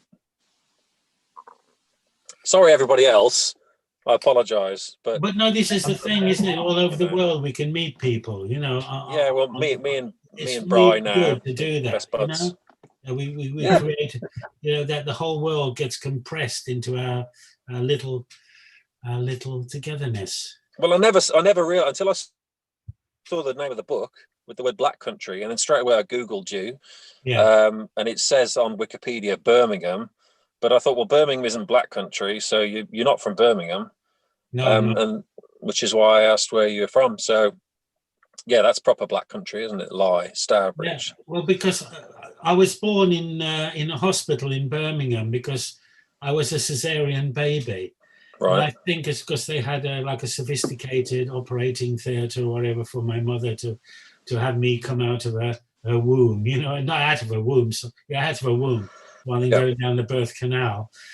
In an hospital in the late 40s. So therefore, obviously I couldn't be born in a hospital, local hospital, because they didn't have the facilities probably. So I was born in Birmingham and then immediately taken over to Lye, where I come from, which is very near where you live. It's 7 miles, less than 5 miles probably. Yeah. We go through Lye if we have to. If we go to the Merry Hill shopping centre. Yeah, sure. Where you have to endure that. Where was some great reward was photographed, yeah. Yeah, that's amazing. That when you said that, because I remember when the Merry Hill Centre was being built. So to hear that you shot around there, I'll never look at that album the same again. That's bizarre. Well, they had it in their offices, actually. I mean, they had it immediately in their offices, you know, some great reward. They were proud of it. They were proud of it. The offices don't exist anymore. I went there last year to have a look, see if they existed. It was all like, well, it wasn't worked in, you know what I mean? It was like, yeah, it was derelict stroke, whatever. And they had the album cover. It's a shame. Great reward. But my home viewed some great reward. My home overlooked that factory from, like, obviously a mile and a half away. It was on top of the hill. It was on top of the hill, yeah. Yeah, I know it is. There's some really steep hills up around that area. Very steep hills. You climb up really high, don't you? You do. And that was one on top, like a big castle on top of a hill. It was a big steelwork, and all the where I did some great reward, it was always like the sky was lit up every weekend with red, glowing red all over the sky. And we get it this time of year now. You get those red skies as the sun's going down in the evening. You get those really pinky red clouds. It's it's really cool. But that was because the furnaces from the steelwork lit off the steelwork, which lit the whole sky with all its pollution. Obviously. And I bet there was the smell, wasn't there? The smell of the steelworks, because you can smell it around Smethwick. You can smell those steelworks around Smethwick if you've ever been around Smethwick, around the Birmingham area. Yeah. Yeah, it's. I grew up in pollution. Yeah, it's a really distinctive smell. 60s, you know, the 50s and 60s, where industrial Britain was like real. I mean, over there, especially, really polluted. I can imagine. Alive, actually, after all the stuff I've taken. Tons of Is that why they called it the Black Country, because of the pollution? Yeah, and because of the black earth from all the coal mines and all the slag heaps, and Queen Victoria called it the Black Country. She travelled by train through it, and she pulled a blind down to shield herself from looking at it. She couldn't be disgusted with it, but she created it. Yeah. Sorry, we rant on. Brian, earlier this year they had a Record Store Day release of this Ultravox single. Is this a photo that you shot? It was, yes. It's called Sleepwalk. Yeah. I did shoot that. In fact, there's the latest issue of Electronic Sound magazine, which is a really lovely looking magazine in England. I tried to order Norfolk. It comes out of Norfolk or something. It comes out of Norwich. Yeah. Norwich in really small core people that run that magazine. Yeah. Yeah, I tried to order that copy. It was sold out already. The Ultravox version. Well, Vaughn's got one. Vaughn, you've got one. Which one's that, Brian? You've got the 7-inch, and you've got the copy of the magazine. You've got it right by your side. In fact, this is the one time I'm going to outdo Rob at the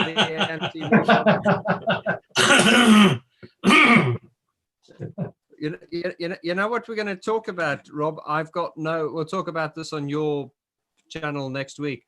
I've got no doubt that when Depeche Mode finally do go on tour again, when they do the Never Let Me Down thing at the end, Dave's not going to go like this. It's going to be dun, dun, dun, dun, dun, dun. You're going to influence the whole crowd instead of them going like this. You're going to go. Oh yeah.